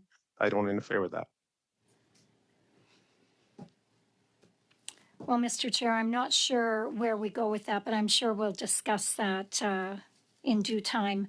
I'm going to then turn some of my questions to a slide deck for a possible app in March 2020 that you were asked to create. It's my understanding that this deck was presented to Mindone, who is a key government official that was involved in ArriveScam, and that particular app had a Distill mobile logo. If that is correct, who asked you to provide the deck? I'm sorry. Can you please repeat the question? Sure. You were asked to put together a slide deck for a possible app in March of 2020. Who asked you to provide that deck? I'm more than happy to get that to you in writing. I was not aware of this question coming up. So March 2020 at Distill deck. Yep, I can get that to you. Okay.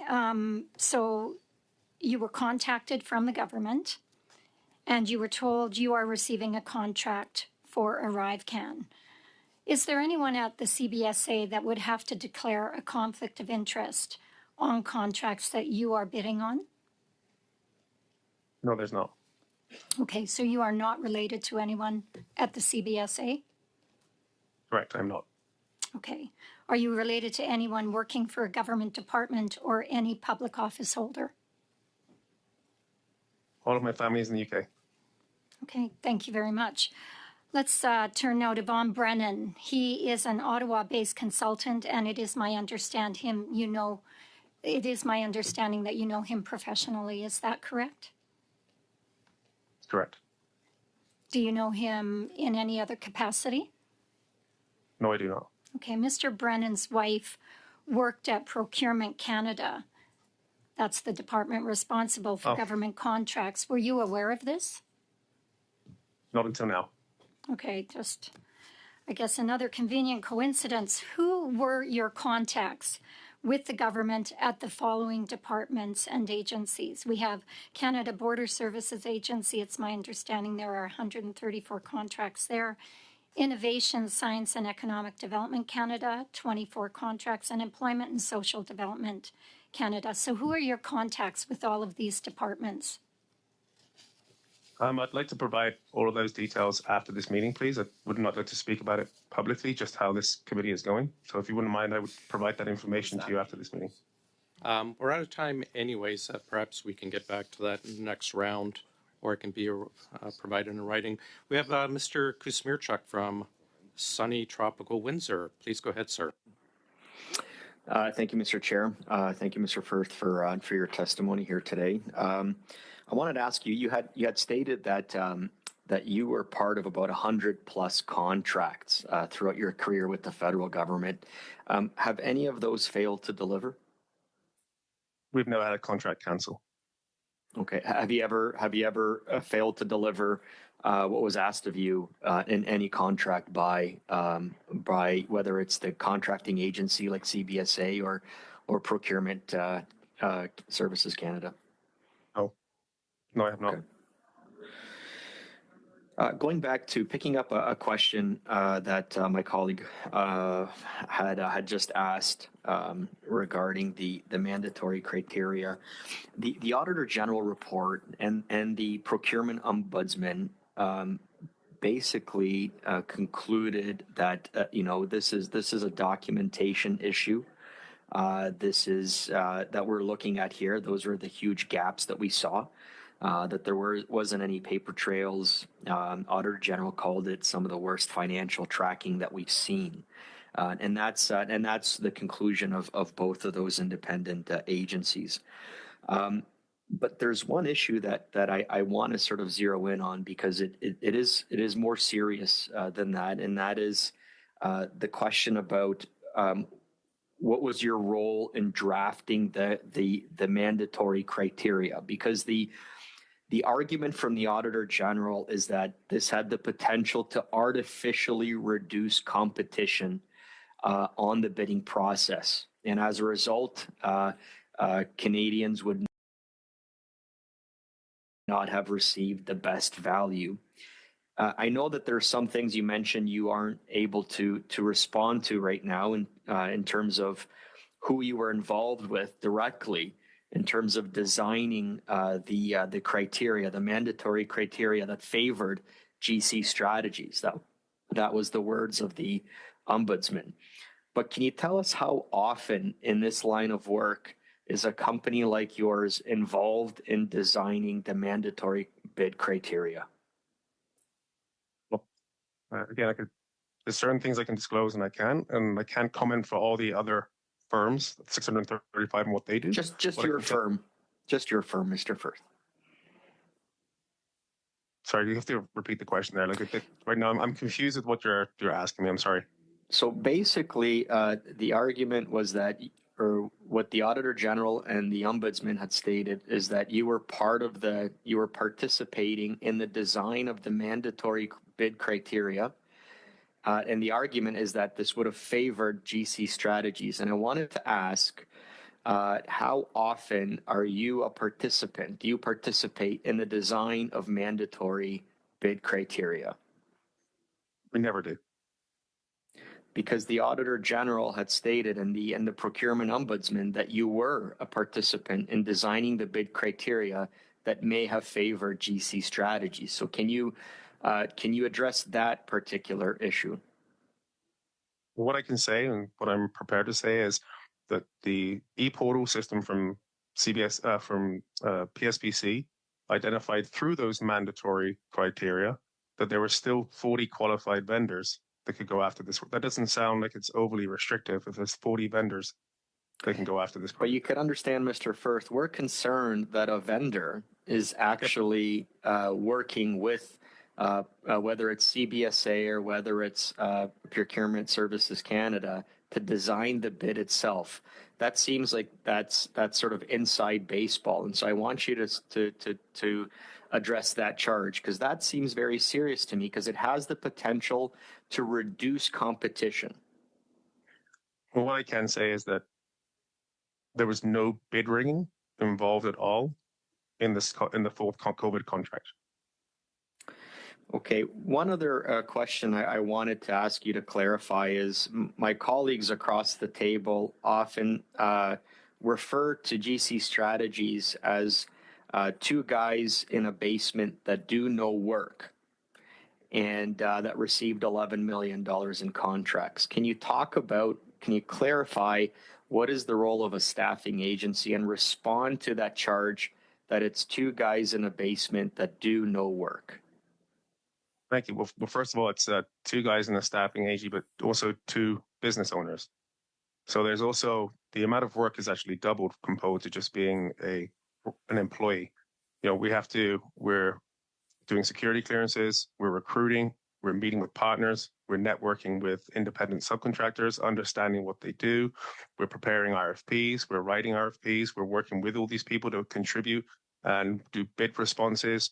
We do invoicing. We do. I mean, that's just a few things. It's a full-time job. I mean, we're here to provide resources to the federal government. Again, until the procurement's changed and they can go direct. That's our role.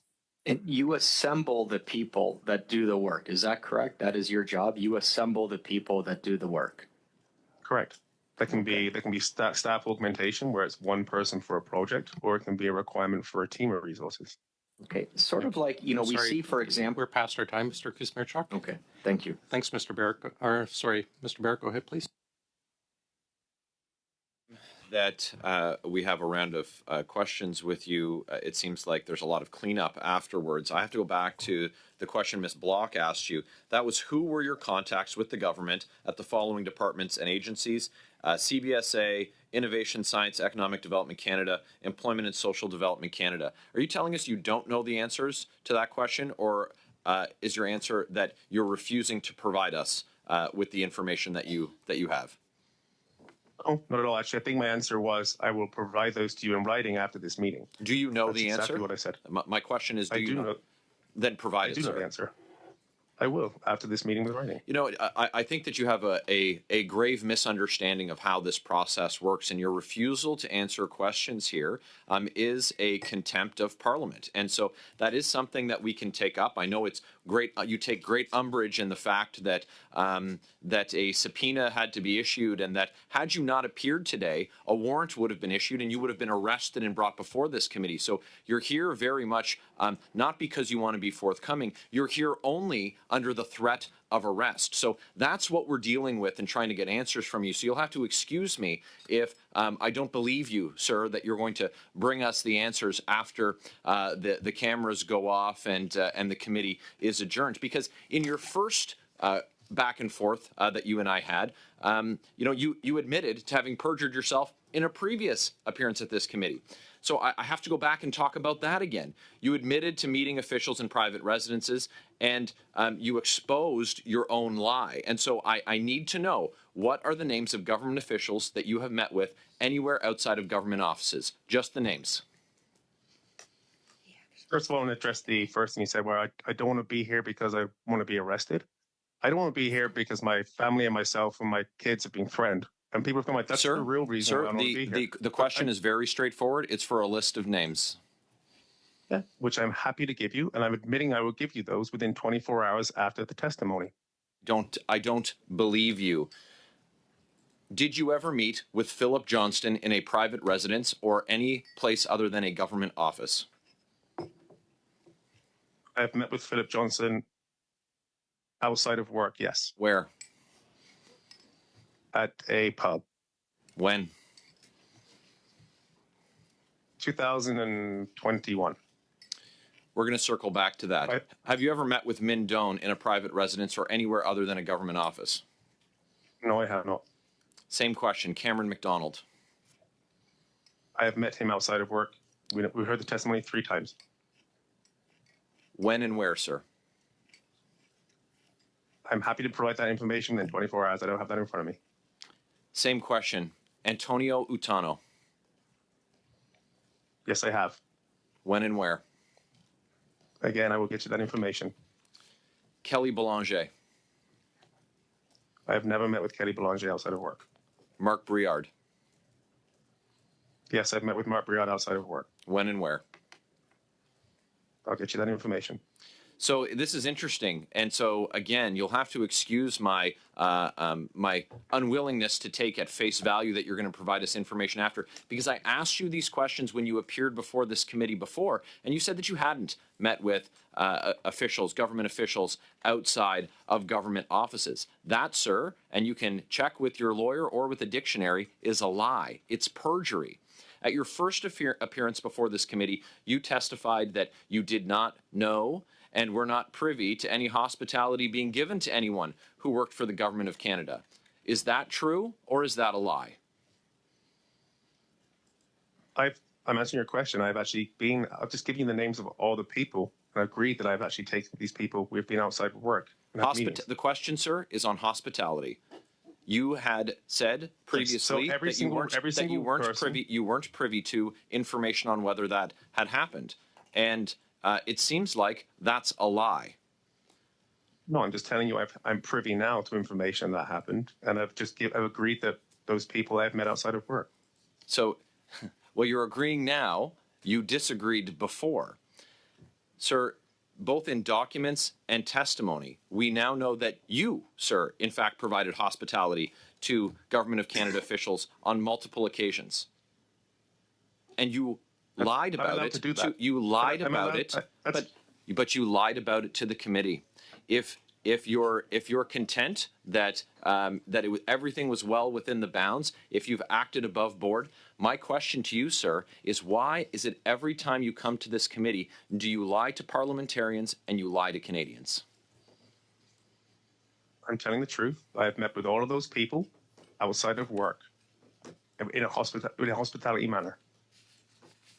Thank you, Mr. Barrett. Mr. Sousa, please. For Chair, 5. just a point of order.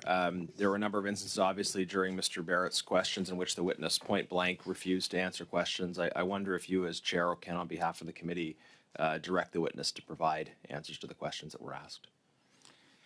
Mr. Firth, I think there was a couple you said that you had but would not provide at this time, but we're going to wait till later to provide for us. That was just the information for the resources of the people, Canadian officials for those certain departments. I'm providing those within 24 hours. The contacts, yes. Like I'm not saying no to any of these questions. I'm just saying I will provide them after. Do you have? But I guess the question is, do you have that information now with you? I don't have the information with me right now. That's part of the reason why I'm asking for 24 hours to collect it. Okay. Yeah, just bear with us. That is not what the witness said. The witness said, in fact, that with the way the meeting is going, he wasn't prepared to provide them in public. Yeah. So, Mr. Firth, that was actually Mr. Firth. That is, I heard as chair. I have the information, but I'm not going to provide it right now. I'll provide it later in writing, which is different than I don't have the information now. I think you need to be very, very clear with your answers. I will be very clear. I don't have this information available to me now. I'll provide it later, or I'm not willing to provide it at this time. Thank you, Chair. I'll clarify. I have the information, not with me at the present, and I will provide it within 24 hours when I need to collect it. Okay, thanks, Mr. Firth. I realize it's difficult, but I just ask you please take the time to clarify these things carefully. Mr. Sousa, go ahead, please. Thank you, Chair. Mr. Firth, are you aware of cases of bid rigging in the past? Why not? In 2009, there was charges of bid rigging between some firms in Ottawa. Was Veritech one of them?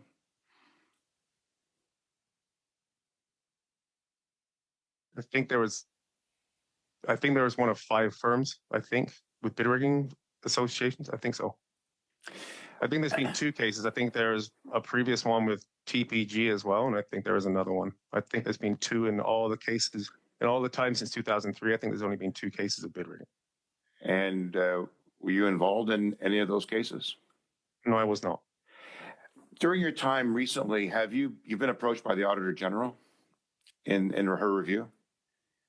I was emailed to give comment on the pieces that involve GC strategies, which you responded to. The Ombudsman, did you receive any calls from him? No, I did not. How about Mr. Lafleur in his investigation that's ongoing? He reached out to me and actually took a nice stance of understanding well-being, contributing to this testimony, what it's like, and he's actually sent me the questions in writing that I'm going to respond to. So you have to respond to him still? That hasn't happened? Correct. In regards to your earlier testimony around omnibuses, is this something that's in relation to what the Ombudsman talked about when it regards to bait and switch? Can you explain this? No, an omnibus contract is usually a large one put out by a big agency like a CRA or even a CVSA. And this would be for general IT services, not specific to a technology. And it would incorporate 20 to 30 different categories and different levels of skill set. Can you explain what bait and switch is? Yeah, a bait and switch is when a vendor puts forward a bid, they win the bid, and then they'll switch them out for people that weren't on the bid to do the work. Because typically they'll get more money or Sometimes those people aren't available. Depends how long it takes to evaluate the bid. Has that happened in your case in the past? No, actually, thank you. Well, the Ombudsman said of the 76% of the resources that did not work on ArriveScam, we can tell you every single person we put forward that was caught up in a task authorization worked. Nobody we had did not work on ArriveScam, or anybody we presented did not work on ArriveScam. When it comes to ArriveScam, there's been this $80,000 mention in regards to the establishment, and then it ballooned. And in your case, 11 million is what you say you received. The Auditor General saying 19 million. But can you explain what's the reference to the 80,000 versus what has happened? I think that was just a proof of concept of us understanding what it would take for paper to go digital. So then it turned into a project. Then all of a sudden it ballooned into PHAC having all these agency requests and policy changes and subsequent amendments after that. So could ArriveScam ever be produced to the extent that it has been for $80,000? No, not at all. It's okay. You're integrating with back-end systems. You're dealing with like mainframes. You're using like just alone in what AWS charges for cloud services. That wouldn't even cover a month. Understood. Mr. McDonald called you to contact Bottler. So Mr. McDonald had a relationship with Bottler before you. Is that correct? No, again, he didn't call me to reach out to Bottler. I was made aware of the situation that the public safety portfolio was having, and at that point, I reached out to Bottler through a LinkedIn communication. I understand. All right, and then that's when you then went back to McDonald.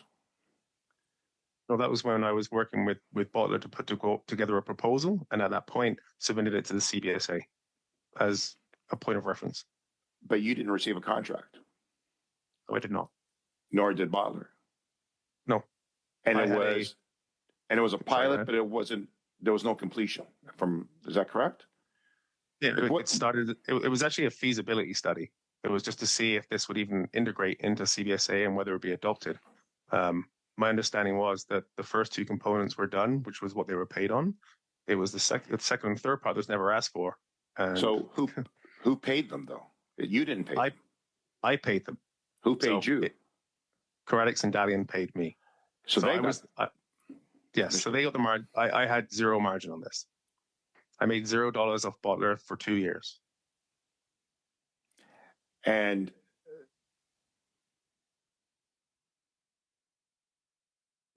so Dalian got a contract with the government relative to the work being done by Bottler on this feasibility study. Correct? And I think my internet's unstable. I apologize. So I wanted to understand. Sorry, Mr. Sousa, we're out of time. Can you just finish up with a question for Mr. Firth? How did Dalian get the contract? They were advised by the CBSA that there be a task authorization authored to do the Bottler work from CBSA. They had an existing contract in place and asked if Bottler would work with them for that. Thank you. Thanks very much. Mrs. Vignola, please, for 2.5. Merci beaucoup. Thank you very much, Mr. Chairperson. Mr. Firth, is GC Strategies the only company that you own currently?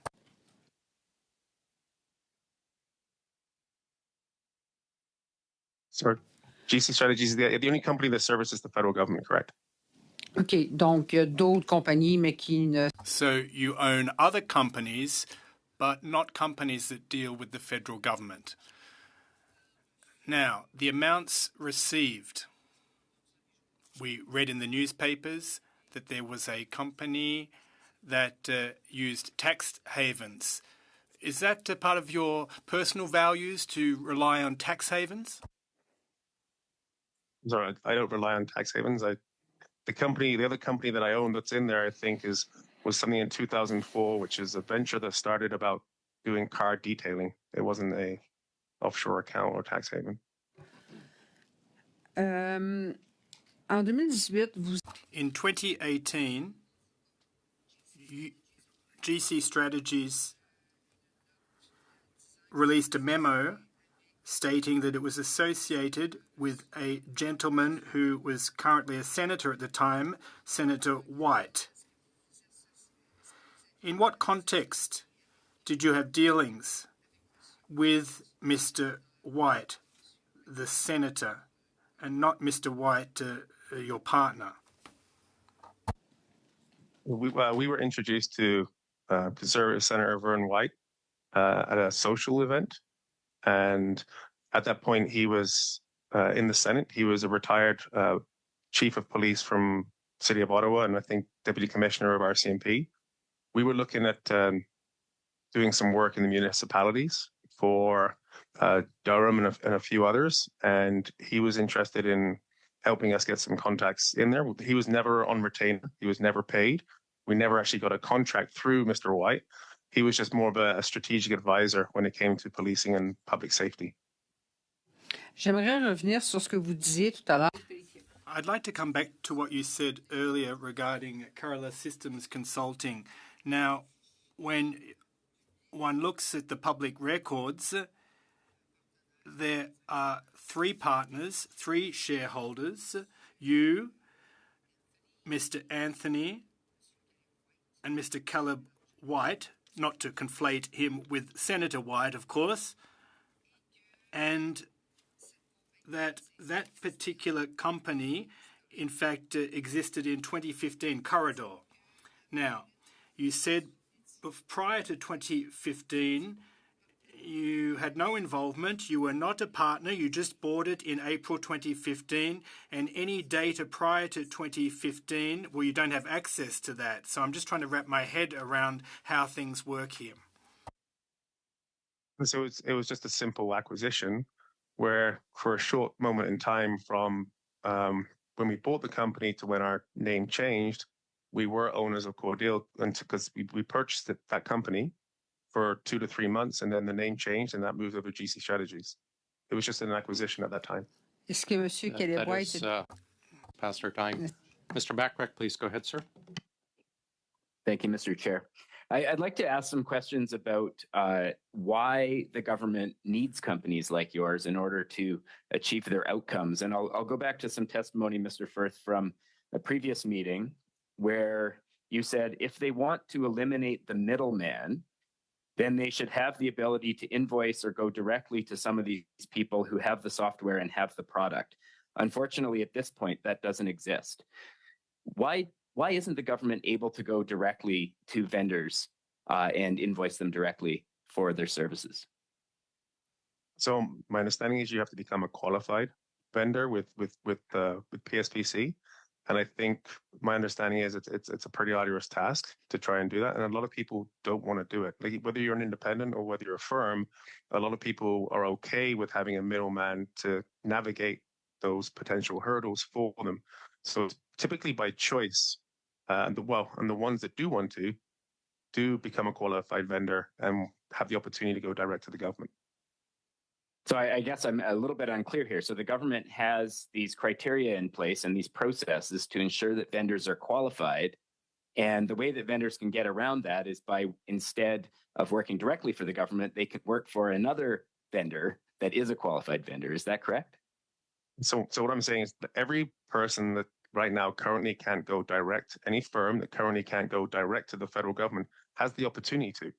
There's a process they can follow to become a qualified vendor. The people who typically go through firms like myself are either the ones that don't already immediately have the qualifications to do so, or are just choosing not to. And then the other ones are independents that would not need to. In your view, is the government's internal IT capacity a constraint on directly procuring IT services? Absolutely. I think it's a combination of things. Yeah. In 2013, the federal government reduced the IT capacity significantly through cuts to internal IT departments. Do you see that as contributing to the situation that you've described? I can't comment on that, but I mean, you've been working in this line of work for the government since 2007. When those cuts happened in 2013, did that contribute to the situation that we see now, where there's a reliance on these IT recruitment agencies to compile the vendors that are required to complete projects? I mean, I can't speculate on a whole industry. Apologies for that. Thanks, Mr. Bachrach. We'll go to Mr. Genuis, please, for 5, and then Ms. Atwin. Mr. Firth, I want to circle back on some numbers that we discussed in my last round. You told this committee that you and your partner put in about 30 to 40 hours per month over 2 years, and that your take home at the end of the whole ArriveScam process was $2.5 million.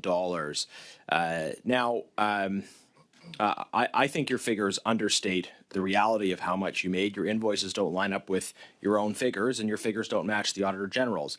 So I think the realities are understated by your numbers. But even if we take at face value your numbers, so doing that math, say 40 hours per month over 2 years, leading to 2.5 million take home, that would measure out that you earned about $2,600 per hour. So, sir, how do you justify to taxpayers that you, as a recruiter, were effectively billing them at over $2,500 per hour for your involvement in the ArriveScam app? You have to look more about the fact that this is not an hourly job. I mean, it says 30 to 40. I can be working in the evenings. I can be working in the daytimes. I can be working on the weekends. Like, you must appreciate, like, there's a lot more that goes into just getting a set. This is not an hourly job, first of all. And but I asked you the numbers, right? I just asked you to tell us how many hours, and I did a simple calculation based on your estimates. So, okay, maybe you work on weekends, so you think your weekend rate is $5,000 an hour, and your week time rate is only $1,000 an hour. The point is, I just did the math based on your, I think, respectfully lowball numbers. And they come out to $2,600 per hour. Do you think for Canadians that are struggling under the burden of taxation and other challenges that they face in terms of affordability and cost of living, do you think you can really justify to them that you, who was recruiting other people to do IT work, were billing at $2,600 an hour? First of all, I don't make this decision. The government obviously is valuing what myself and my firms and firms like us do. So I can't comment on what my hourly wage is. I can just comment on the fact that we've had 55 contracts prior to these ones at CBSA where the government's seen value in everything we do. So right, sir. I don't make that decision. I actually think you make a fair point there. This is a question that I should be asking to the government. If they're paying you at this rate, why are they doing it? And these are questions that I think we need answers to. Sir, I want to ask you about Dalian's role in this deal. We found out some very striking things about Dalian recently. As far as you were able to see, what did they do for the $7.9 million that they purportedly got for their involvement in ArriveScam? I'm sorry, I had no interactions during ArriveScam. They had their own contract and I had my own. I didn't have any interactions with them. Did you have any discussions with them before or after the bid? No, not at all. They were not part of they were not part of any of the three. So you're telling us you never discussed or the ArriveScam work with Dalian. Oh, no. Oh, you did discuss it. Sorry, go ahead. Did you or didn't you? Oh, we've spoken about mobile application work. We've never spoken about contracts. Never spoken about ArriveScam specific. It may have been mobile work. Sir, applications. Did you or did you not have discussions with Dalian about the ArriveScam project, the contracts, the work that was done, anything to do with ArriveScam? We'd have had conversations, but way after the contracts were awarded. This was nothing to do with back and forth before any contract. Okay, so do you know what they actually did? I was not part of their contract. I was not working with them. Like, they were completely siloed doing their work, and I was siloed doing my work. But you had conversations with them, maybe not, but after the fact. We never had conversations prior to ArriveScam contract awards. We speak. Sir, I have one more question. This is respectfully getting nowhere. My colleague asked you that the Auditor General found that GC Strategies were involved in the development of a contract from the Government of Canada valued at $2.5 million for your firm received in May 2022, that you were involved in the development of that contract. Could you please tell us, sir, who did you communicate with the government of Canada for the contract received in May 2022. We want the names, and I would ask you to answer that question. I would ask the chair to put that question to you on behalf of the committee and insist on an answer. And an answer right now. Are you clear on the question, Mr. Firth? I am. And again, I'm standing strong with what I've said before. This is being pushed by the committee to put all these allegations up against me and my firm to the RCMP. And at this point, if there's an ongoing investigation, I'm not prepared to comment on it right now. Just on a point of order, what you think my motivations are for asking the question is not at all germane. I'd like the chair to put the question to you, and you have an obligation to answer it, whether you want to or not, because of the rules that apply to Parliament, to its committees, and to witnesses who come before it. So, Mr. Chair, could you put that question and insist on the answer? We would appreciate an answer, and the fact that you've stated yourself you have not been, or GC or your partner have not been contacted by the RCMP leads me to believe perhaps they're not going down that path with you. So I think the committee and taxpayers would appreciate a response to Mr. Genuis. Appreciate the question there, Chair, but the truth is, I mean, what's being reported on Twitter, and as a result of some things that are said here in this committee, and the fact that it was pushed by most of the committee members, with everybody that's coming forth with this, to push all information to the RCMP, I have to assume that actually is happening. And even PSPC and the Auditor General have said they've moved their information over there. Right, but and again, and I'm sorry to interfere, Mr. Genuis, or intervene, but you've stated yourself they haven't started anything with GC.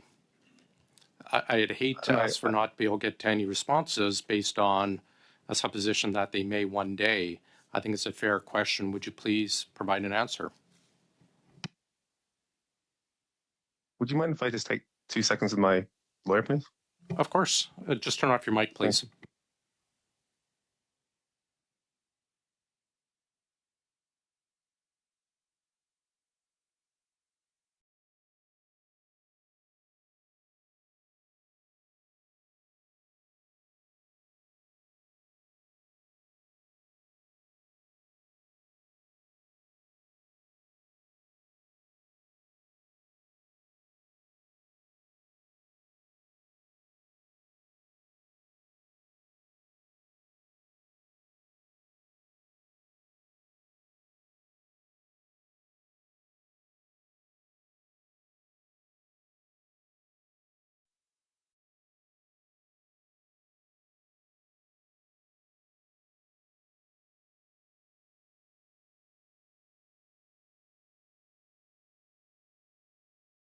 Colleagues, we were, sorry, Mr. Oh, go ahead, Mr. Firth. Sorry, thank you. Again, I really appreciate the opportunity, Chair, that you've laid it out clearly, but at this point, we're still remaining with our stance of there possibly being a pending RCMP investigation. I will advise you, as I'm sure you're aware, you do have parliamentary privilege, which would allow you the right to speak, but I understand. I'll let my colleagues who brought up the question pursue it a different way. We have Ms. Atwin for 5, and then we will take our second suspension. Go ahead, Ms. Atwin, please. Thank you, Mr. Chair. Mr. Firth, in my previous questions, I asked about the government tracking your performance, and you mentioned that there were quarterly reports. Have you previously been asked to present these to committee? No, I have not. Could you please do so? I'd be interested in seeing those. Absolutely. Also, you mentioned not being fully aware of what the allegations of Bottler AI against you. And just from what we've had from their testimony, if they're alleging issues around invoicing, delays in payments, deliverables of the project not reflecting the actual work they did, the inflated work experience on the CB, which they assert are all against basic procurement rules. I know you don't want to speak specifically to those allegations because there's potentially the pending investigation, but have you ever been the subject of a complaint from any other subcontractors that you've worked with? I have not. Okay. And what do you say just to those ones that I've outlined, if you can? Do you have a response to that? Just with the 2 that I can, where I don't think there's allegations. They were paid for all the work that they had done on all the deliverables they had delivered. And the reason I think for why they're claiming they weren't paid for the last bit was they were actually fired and what they delivered was actually not what was in the statement of work to be completed. Okay. That's probably all I can say right now. And you mentioned also that that Galleon and Cordex were siloed during this time, and you didn't have interactions regarding the ArriveScam app. But you also mentioned that it was GC Strategies that paid Bottler AI through Galleon. So would there not have been interactions regarding that? Yeah, but Bottler's not part of the ArriveScam project. Bottler was completely independent to ArriveScam, and was actually before ArriveScam. Okay. And I mean, we've mentioned a bit about how, journalists have been following this very closely. There's been many published articles on this. Have you spoken to any journalists? No, I have not. Is there a desire to do so, to kind of clear up anything that's been reported in the media? Yep, there will be after this testimony. We'll be answering questions. Okay. Both the Office of the Auditor General and the Office of the Procurement Ombud found that GC Strategies did not meet the document safeguarding capability requirement in effect when it was awarded its contract. To the best of your knowledge, how did GC Strategies manage to be awarded a contract without meeting the security requirement?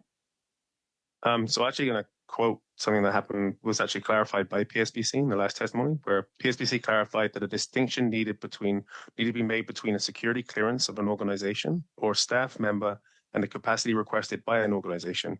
It is not necessary for an organization to have that capacity at the time of contract award. It is normal that a contract will be awarded without that capacity being pre-verified, but contract security, otherwise there is an amendment to withdraw that requirement as it's not necessary, and that's what happened for us in our contract. And so, as part of this contract, did GC Strategies and/or its resources ever have access to classified data or information without having been properly screened? Yes, so everybody gets screened by the PSBC, and then secondly, they get screened by CBSA specific. There's every CBSA person has to get screened twice. Okay. So also in the Office of Procurement Ombud's report, so there was the assessment worksheets for resources added through task authorizations under a contract awarded to GC Strategies stood out from the others. For this contract valued at $25.3 million, there were 42 task authorizations. The OPO found assessment worksheets for resources on 6 of the 42 task authorizations issued under this contract. It did not demonstrate the proposed resource met mandatory criteria or support points awarded for point-rated criteria. There were numerous examples where the supplier had simply copied and pasted requirements from mandatory and point-rated criteria as project experience for the resource. Is it standard practice for suppliers to copy and paste requirements from mandatory and point-rated criteria as project experience on their proposed resources? Sorry, what was the number there which number did you refer for the OPO? So 16 out of the 42. Okay. Yes. Well, firstly, that's actually incorrect, that statement. We've actually gone through and reviewed all the resumes and the evaluation grids that would have been supported those 42 task authorizations. And we've identified there as bullet points in the resources resumes that clearly show this experience was outside the supposed cut and paste. Again, that number 16 was drastically inaccurate compared to what we've gone through for our evidence. And secondly, the TA stage, you have to appreciate it's business one, right? So every time there's opportunity for CBSA to evaluate this, but even more clearly, at that point, they can either choose to accept or not accept the resource.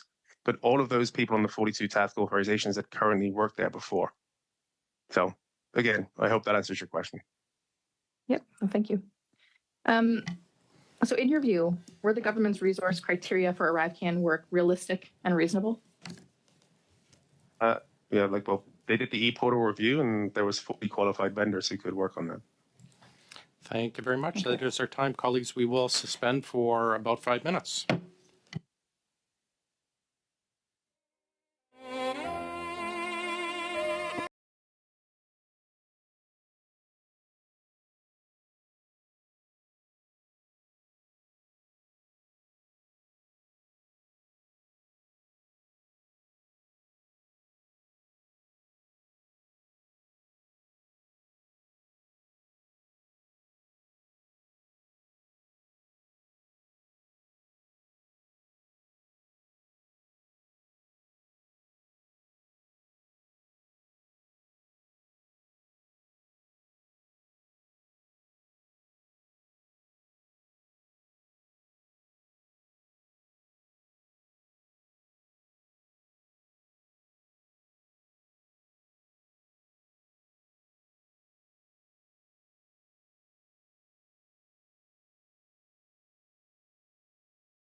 Hey everybody, anyone that's new to the channel, please like and subscribe. Don't forget to share it on social media so we help beat the algorithm and the people get to see the committee.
Thank you very much, Mr. Chairperson.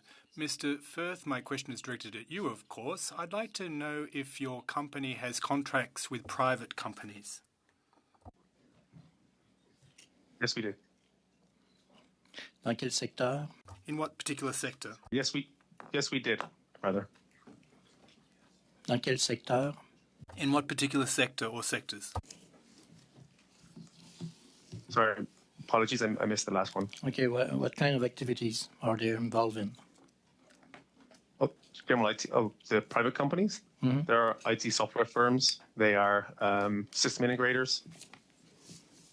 Parlons maintenant de la qualité de votre... Let's now talk about the quality of your work with ArriveScam. What are your thoughts about the final product with all the ups and downs, the vicissitudes that Canadians had to come to grips with throughout this application and its process? I think understanding the circumstances where the whole of Canada and the whole of the world was in, and the fact that this went through 170 renditions and they were delivered always on time, I think our work was done very well, and I feel like the application was a success. I believe it was 260. I believe the application was a success. We had 260 million times the app was open. A success. You're saying that your application was a success. You're serious now, right? I think it did exactly what it was supposed to. It was to help open the borders. It was help to streamline the process. It was to be a low touch application. I think if you look at those, it was always, there was a moving target. There was PHAC was sending out new policies every month or so. Okay, Monsieur Firth, qu'est-ce que vous avez à dire? Mr. Firth, what do you have to say to the over 10,000 people who have joined a class action lawsuit because your app led them to be subjected to a quarantine that they weren't supposed to be subjected to? What are your thoughts on that? I mean, I think it's very unfortunate for those 10,000 people, but I cannot comment on things that happen within the application. Pardon? I provide the resources. Monsieur Nestor, vous êtes... Hold on a sec. Hold on a sec. You said that it was a success. And yet, thousands of Canadians were affected in this way. Over 10,000 Canadians have filed a class action against your app because your app led to a quarantine that they should never have been subjected to. So why are you washing your hands of this and passing the buck? I'm sorry, I really have no comment on this. That's not my line of expertise. Incroyable. Unbelievable. If it's not your bailiwick or expertise, whose is it if it's not yours? We were not involved in the architecture. You understand this project was derived and project managed by the CBSA. Mon Dieu. My God. How are you going to tell these over 10,000 people that you raked in profits of millions of dollars with this application? Is it really worth $2.5 million in windfalls? We're talking about 10,000 people who were quarantined that never should have been because of your app.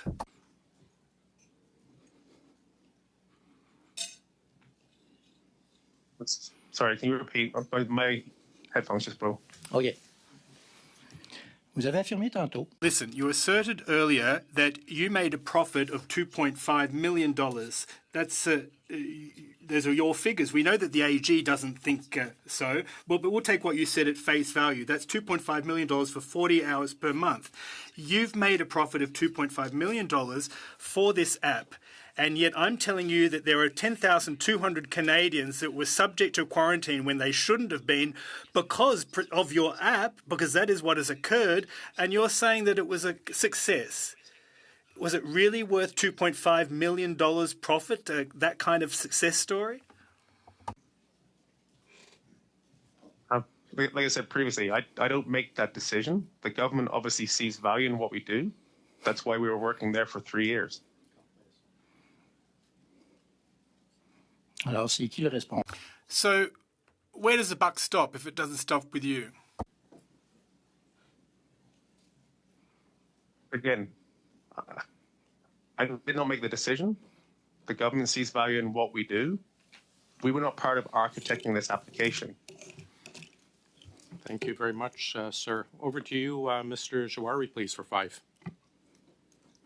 Thank you, Mr. Chair. Mr. Firth, I'm going to pick up where I left, and I want to close the loop on the rate to the Crown. So, as a confirmation, the rate to the Crown is determined by the Crown based on available market rate and availability at that time, and that's communicated to the vendor, the rate that's going to be accepted. And this rate is inclusive of the hourly rate as well as the what we call the per diems for food, transportation, and all of that. Is my statement correct? Somewhat. So, however many people are responding to an RFP, they will give their financial bid. What that means is there will be, I will determine that I think somebody is worth $1,400. Another vendor may say, I think that person's worth $1,500. And then they say the third vendor says, I think they're worth $1,300. The Crown would determine through a median band that the Crown determines the rate as a result of those three bids is $1,400. Thank you for that. Okay, so that clarifies that the rate that the Crown developed is a median of the rate by the vendors who are responding to the RFP, correct? Correct. Yeah, perfect. So, can you tell me how many of the bids that you received for ArriveScam was a open bid? There's only one. Okay. The other 3 still required price. This is to be clear, though. Yeah.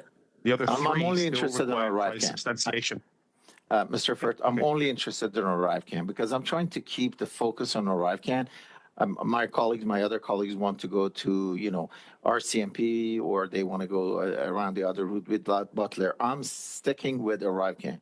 So what basically I understand or process is the fact that this was a closed bid, and the rate that was established for ArriveScam, naturally, because there were not multiple bids, was the rate that you had put in as a suggested rate to the Crown.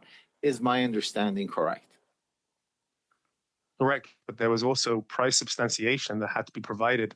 What they did for that, the PSPC requested that I provide 4 other competitive bids that have similar categories and rates. So how they determined that way, there's actually going off 4 different other competitive contracts that determine what the median was. So there was price substantiation. Although there were sole source contracts, they still had to be price substantiated. Okay, so to prove value to the Crown.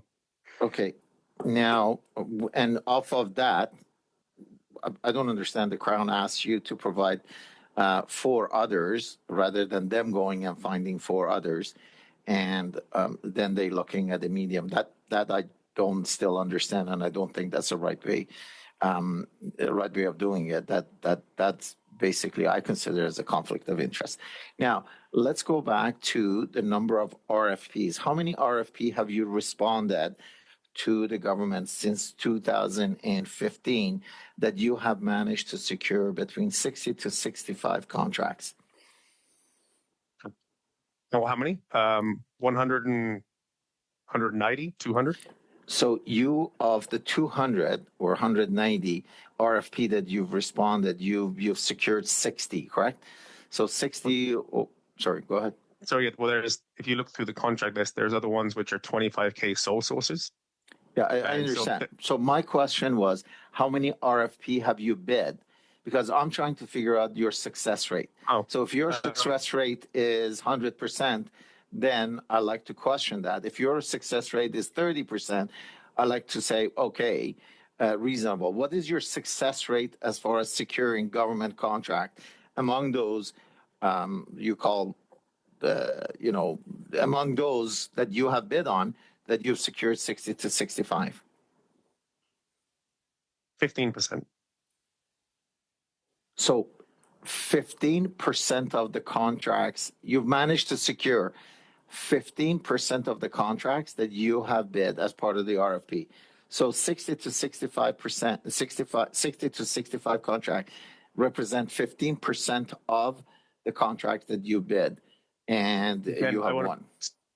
65 would be closer probably to 50 because, again, some of those ones are $25,000 sole sources, which were directed, like they were closed bids. So the ones which are open for competitive processes, about 15%. 15%. Okay. Thank you. I'm sorry, Chair, that's how our much? time. Okay. Yeah, a couple of seconds pass. Thanks. Mrs. Vignola for 2.5, please.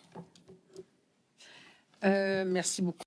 Thank you very much. Mr. Firth,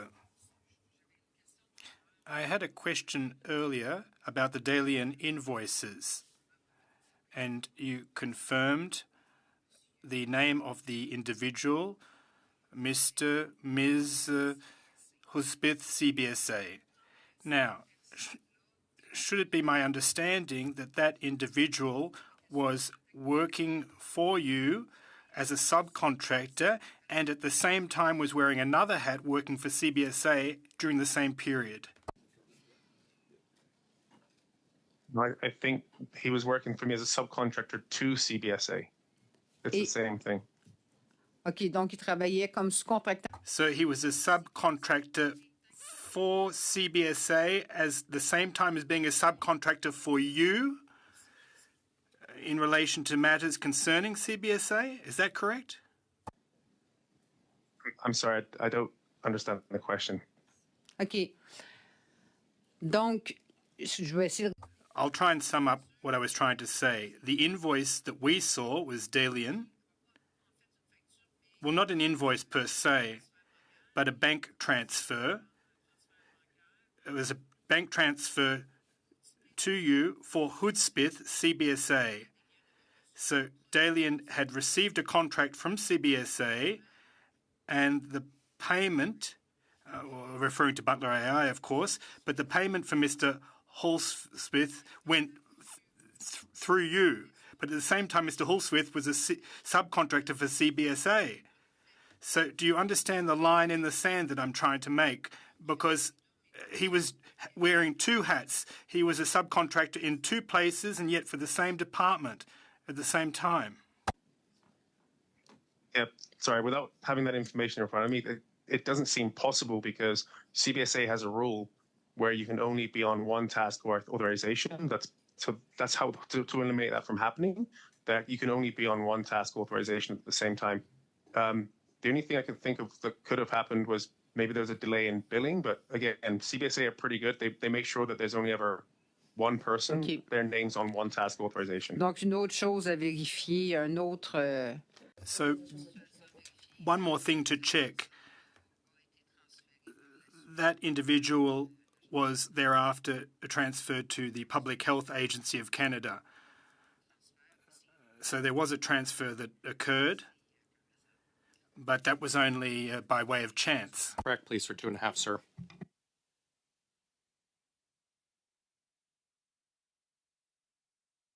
There we go. Thanks, Mr. Chair. Mr. Firth, I'd like to go back to this issue of security clearances, and the Office of the Ombudsman found that GC Strategies did not meet the document safeguarding capability at the time it was awarded the $13.9 million non-competitive contract for professional services with CBSA. When did you find out that you did not meet the security clearance for that contract? We were told, I think it was from the amendment was made at the contract 13 months after it was awarded. So 13 months into the contract, you were notified that you did not meet the security clearance? We were notified that they were removing that prerequisite because it wasn't necessary. And who notified you of that? I'll have to speak to my business partner. He gets all of the security information. And did you communicate to them about the security clearance prior to that? Nope. This is just there was a component within the RFP that was not directed towards the vendor. It was just something. Again, it was an amendment that was removed after the fact. It just seems that, like, going back to your previous point or your previous testimony about why the government would rely on your company One of the reasons is because other companies don't necessarily meet the pre-qualifications to engage in these government contracts. And yet here's a case where your company didn't meet the qualifications for this contract. And the way that the government found a way around it was simply by removing that requirement. Did they express? Did they express to you why they removed the requirement? No, so sorry, my understanding is that at the point of contract award, it isn't determined whether or not they have to have this certain document safeguarding. It's only after the fact, once the project is got going, they decide to remove it or not. We're dealing with invoices. We're not dealing with protected information. That was the determination after the fact, was we were not required to have that at all. But at the time you signed the contract, you were required to have it. Is that correct? That's what the RFP says. That's what the RFP says. And yet CBSA did not flag that requirement with you when they signed the contract? But again, this is, if you would let me quote just what the PSBC, was much more experienced than this than I am. They said PSBC clarified that a distinction needed to be made between a security clearance of an organization or a staff member and the capacity requested by an organization. It is not necessary for an organization to have the capacity at the time of contract award. It is normal that a contract be awarded without the capacity, which is us, being pre-verified by contract security. Otherwise, there has to be an amendment to withdraw that requirement, as it was not necessary, which is what happened for this contract. Thank you very much. Mr. Barrett, please, for 5. Is a significant part of your job contacting and communicating with government, their departments, agencies, or crown corporations? Yes, it is. And how many hours per month would you say that you spend on that? It's hard to quantify that, because if we're busy with existing contracts, then there's contract management and other components versus new business development and interactions and identifying new opportunities. Let's look for a number. You can use you and your partner combined. Mr. Anthony, how many hours per month? Sorry, I can answer that honestly, accurately, sorry. Is it more than 80? Yes, per month, for sure. More than 80 per month. Okay. Is it more than 100?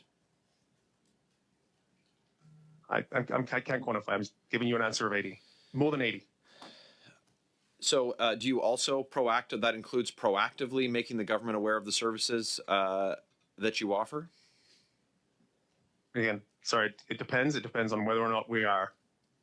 With ArriveScam, there was not 80 hours of meeting and proposing and getting new business, because we were managing 100 resources at that time. Are you registered? So it varies. Are you registered to lobby? No, I'm not, because we do not charge a fee. As an owner of GC Strategies, you obviously have control over your company's website. You were here 16 months ago as part of the ArriveScam inquiry, and I asked you in October 2022 to provide names of senior government officials that offer glowing endorsements for you on your website. I want to read some of those because you haven't had a chance over the last 16 months, I guess, to furnish us with that information. Here's one for you. I think they are first and foremost are a taxpayer. They, GC Strategy, see the bigger picture and do not chase the quick sale. I think they are first and foremost are a taxpayer and see efficiency and getting the best value for government. That's the Chief Data Officer of the public sector. Who was that? What's their name? So first of all, apologies for not getting that information to you. I thought I had. I mean, I sent hundreds of pages at that date, and I'm more than happy to give you that information in writing.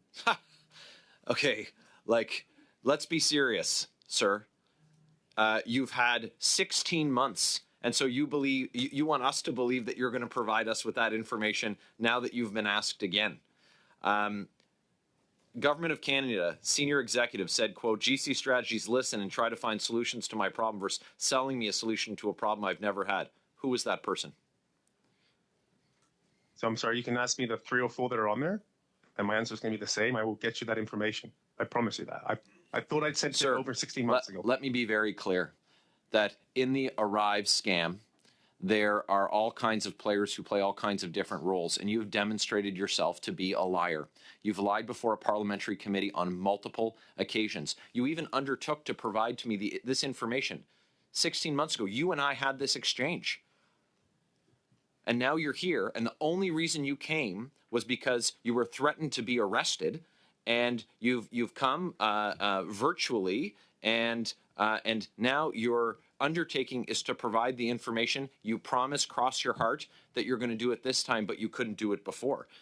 It strains reason and certainly demonstrates that you don't have any credibility when it comes to the questions that we ask, and which leaves me to wonder what I should even bother asking you, because I can't believe anything that you're going to say. Will you provide us with those names right now? You obviously know who the VP of a major Crown corporation was who appears on your website. The Chief Information Officer for the Government of Canada. What was the name?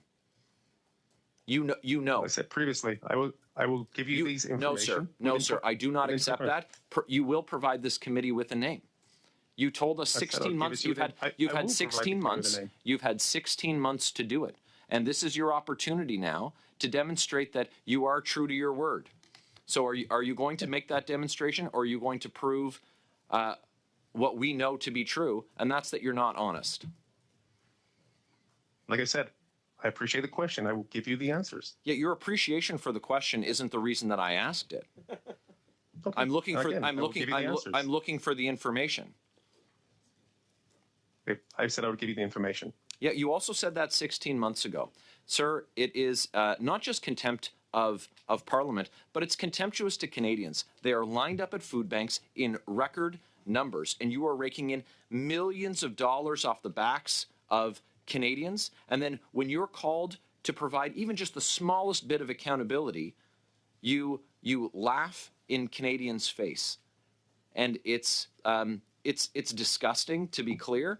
And well, we'll see if you do in fact provide those names finally this time. But after 16 months, I certainly don't believe you, and neither can Canadians. Thanks. That is our time. Mr. Firth, you're welcome to offer a quick response. Otherwise, we'll go to Mr. Kusmuchuk. Mr. Firth, did you want to respond to that? Okay. Mr. Kusmuchuk, please. The floor is yours for 5 minutes, sir.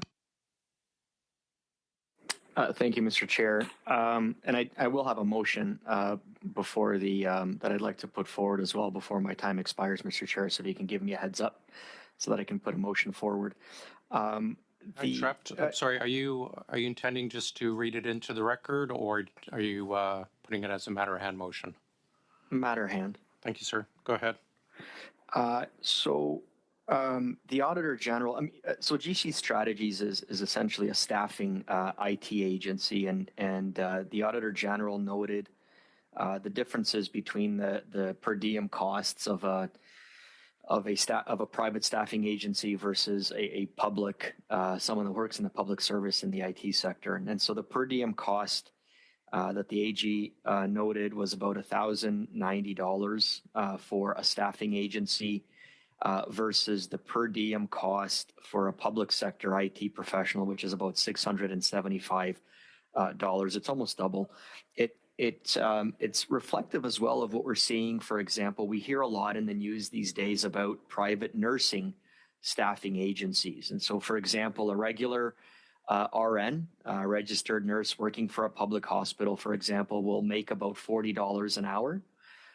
Whereas a private staffing agency, a private staffing nurse will typically make about $90 to $100 per hour, and in some instances, $160 per hour. So what we're seeing in the IT sector is also what we're seeing in when it comes to nursing and healthcare and other sectors as well too. Can you tell us why is there such an increase in the cost of contracts for private sector staffing agencies like GC Strategies or nurses in the case of nursing? If you can sort of highlight or enlighten us why such an increase. Well, the one that comes to mind is just the type of work these resources will be doing. When the private sector, whether it's Shopify or whatever, it's more innovative technology and more innovative solutions. And Whereas in the public sector, you're dealing with more of a mainframe system or more older back-end systems, and sometimes outdated technology as well. So I think just the private sector can charge more, I think, because they're going back to companies which are either paying more because they just know that they're trying to get a specific skill set with it, because they're always advancing technology.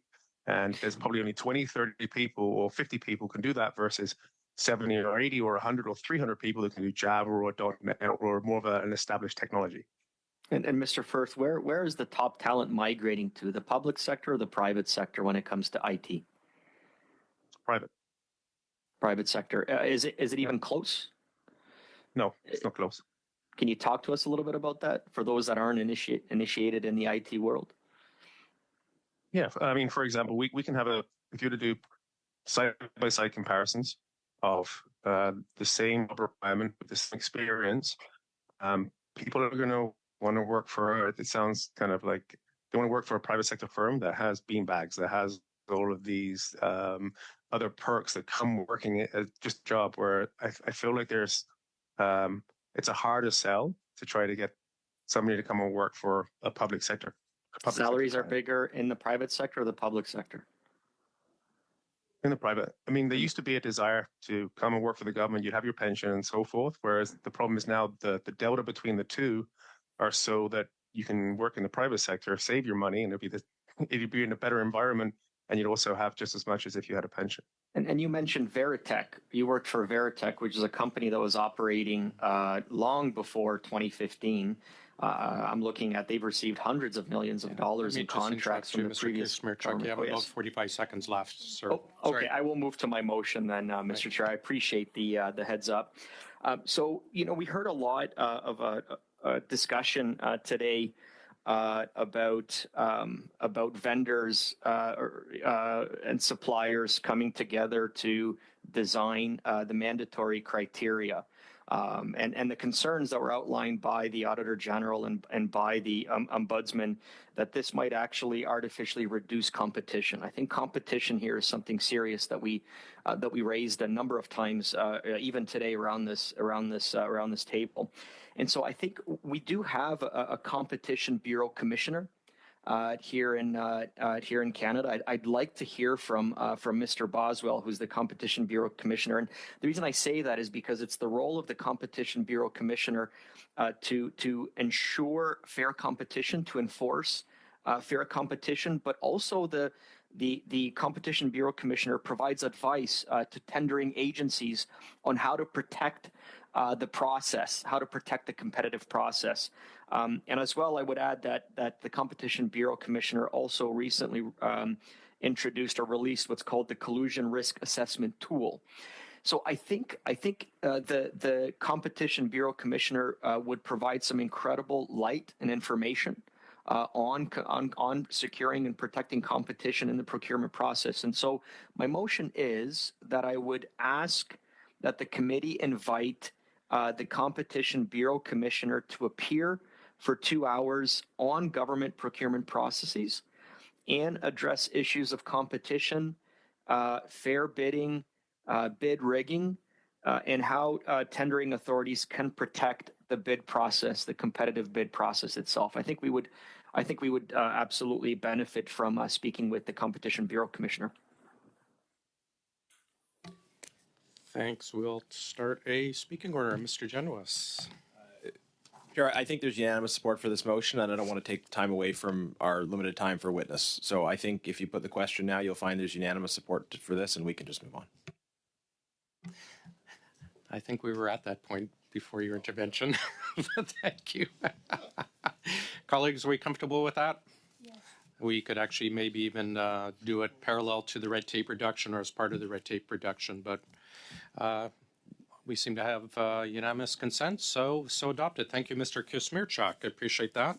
We're now going to Mr. Baird, I believe, or Mr. Genuis? Yes. Mr. Genuis, please go ahead, sir. Thank you. Mr. Firth, how many current contracts do you have with the Government of Canada? We have 0 contracts right now. Okay. Is it not the case that you have one outstanding that ends at the end of March? Nope. That was cancelled. The resources were pulled off the project. Okay. And this is because you've been suspended from getting certain kinds of contracts with the government, correct? Suspended but not outright banned. Is that accurate? I'm correct. We've been suspended, but we've lost our security clearance. We've lost our security clearances as well, so we cannot actually bid on that work. Okay. Well, any work. How are you informed about this change to your procurement status? Well, at first we found out in the House of Commons when the minister declared it. We weren't aware of it. And then secondly, we were let know by PSPC. Okay, so the minister said it before the contract had actually been canceled? Yeah, and also before our security had been canceled. Okay, so what was the lag time between the minister saying it had happened and when it actually happened? 3 hours. Okay, so it happened the same day. Who from PSPC contacted you? Can I get that to you? I don't have it in front of me right now. Can you get it to us by 5 o'clock? I think it was on. Yes, by 5 o'clock. Yes. Okay. Were you contacted by any other departments? Only those people who had resources remaining in there who actually removed the resources from their project. Okay. On what dates were you contacted by other departments? Again, can I kindly ask that I get that to you? By 5, please. In the lead up to these changes, were you in discussions with government officials? Did you have any conversations about the possible suspension? I had a conversation with a gentleman from PSPC where I indicated that I actually was going to terminate my security before it was suspended, because when you have no government contracts, it's kind of hard to get. Who were you in touch with at PSPC? What's the gentleman's name? I think his name's Nolan. No, Nolan was his first name. I can't remember his last name. Sorry, Belleville. Okay. I think Nolan was his first name. Okay. And could you give us dates for those discussions? Yes, I can. Okay. What does the GC and GC strategy stand for? Sorry? What does the GC? Just Government of Canada. Just Government of Canada. Okay. Government of Canada Strategies is the full name. Did you discuss your testimony today with anybody from the government? No, I did not. Okay. You'll confirm that, and we'll be able that you didn't just have any discussions with anyone. I can confirm that. Okay. Sir, I want to give you one more chance to answer the question that I asked previously. I think you should understand and appreciate the powers that Parliament has and the critical role that Parliament has in getting information from Canadians. And you may not like the criticism that entails, that sometimes flows from it, but we have a responsibility to stand up for taxpayers, and that includes being able to fulfill our functions as parliamentarians. So can you provide the names of the officials who you met with that I had previously requested for the contract where you sat down with government officials and worked out the terms of that contract? Can you provide the names of who you met with? I appreciate the question, but unfortunately, again, I'm still taking the same stance that I was brought in here before the investigation was completed. And all assumptions is the RCMP has every allegation that's surrounding this. So at that point, I cannot interject. Sir, have you been briefed by your lawyer on the constitutional principle, the supremacy of Parliament, the rights that parliamentary committees have when it comes to requesting information, the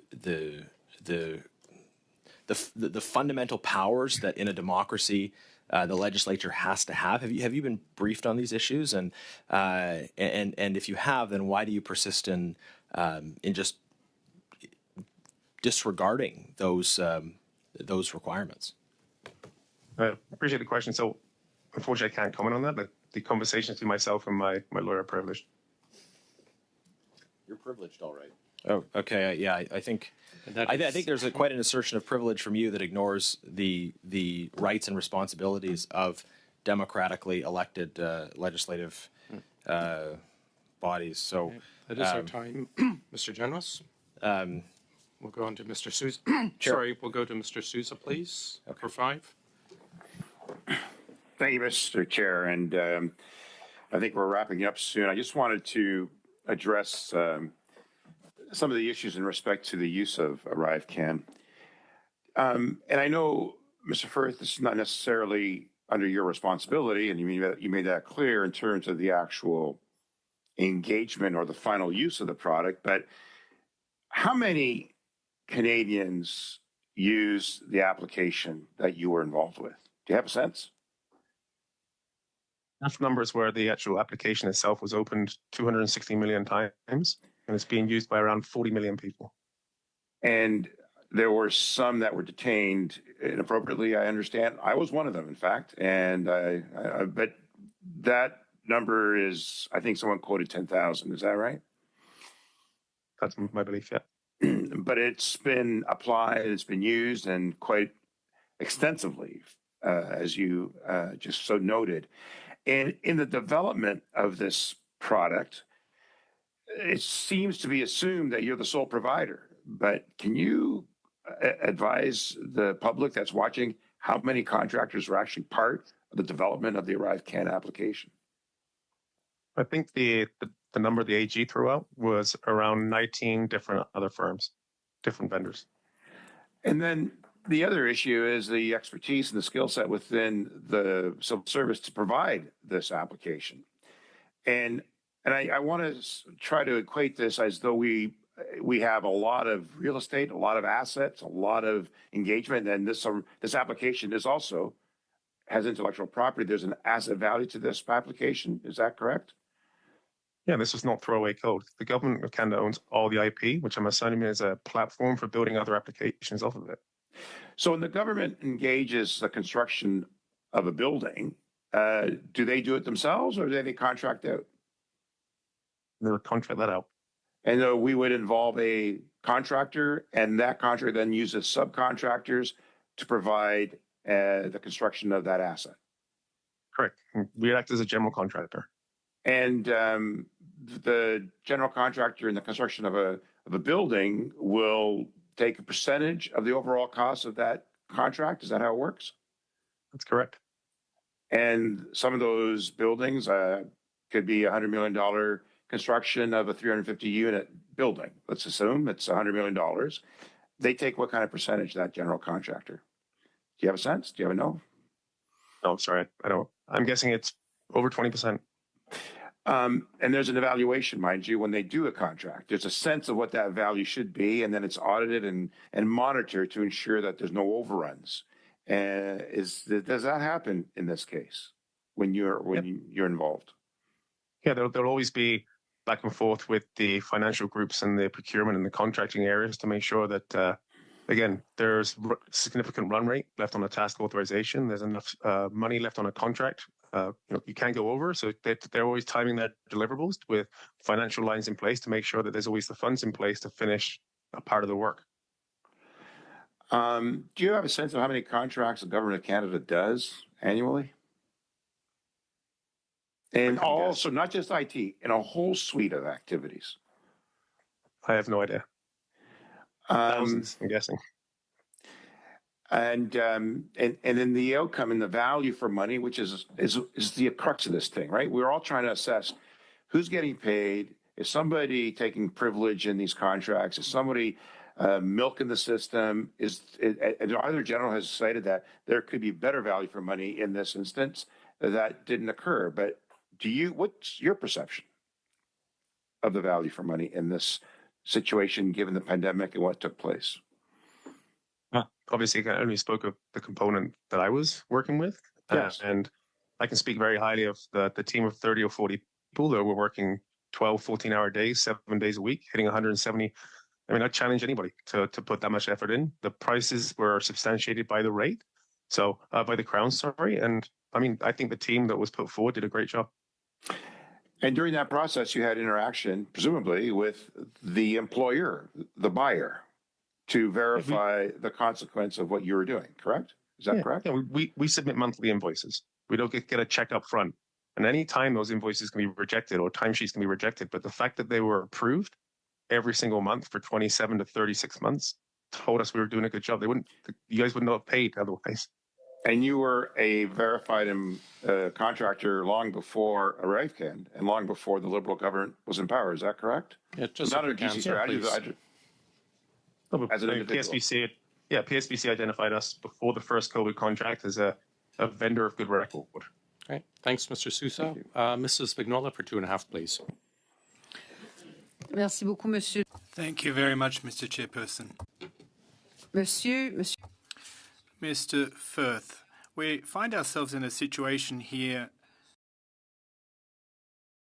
where we need IT technologists and specialists, and increasingly so, and AI isn't the silver bullet.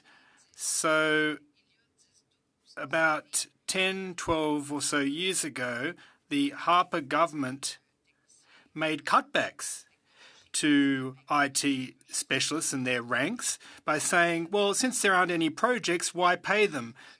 So you're a consultant, and I imagine you can respond to this issue, whether it be a government or a company, to have specialized IT experts under their employ. In 2024, would they be paid to do nothing? Is that even remotely possible in 2024?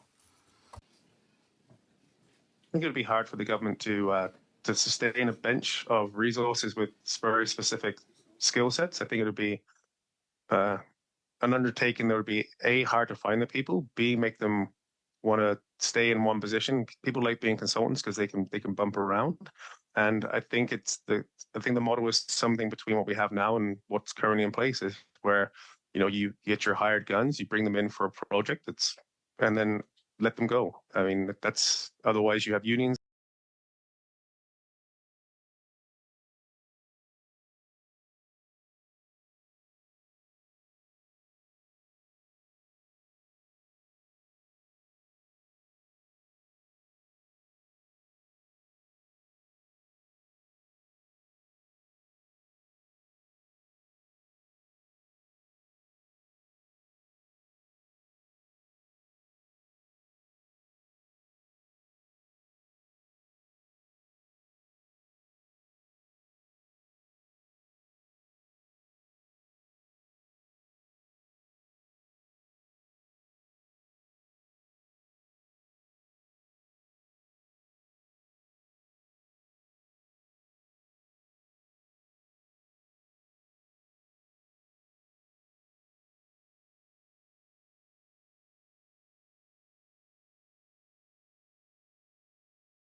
And monitor projects of substantive size currently, properly? I'm sorry, just a brief answer if you can, Mr. Firth. You can.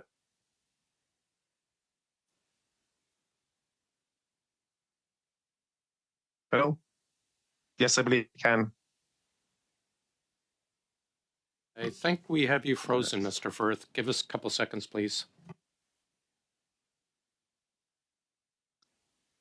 Sorry, Mr. Chair. I'm not sure if my internet is unstable right now, but I missed your last prompt there. Were you indicating it was my turn? No, sorry. I think we have Mr. Firth is frozen. I'm not getting from looking at his any audio. You're on mute, Mr. Chair.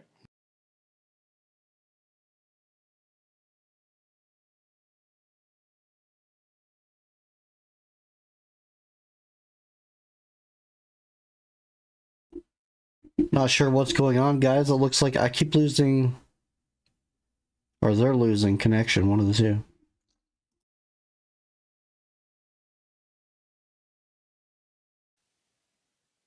You can. You can.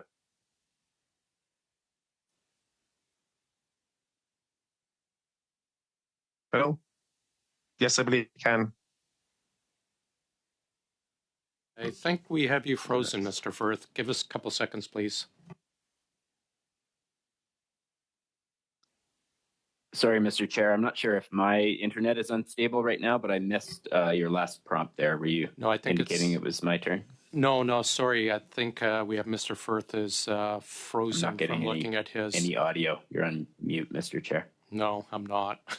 I actually think it's them. I can hear you.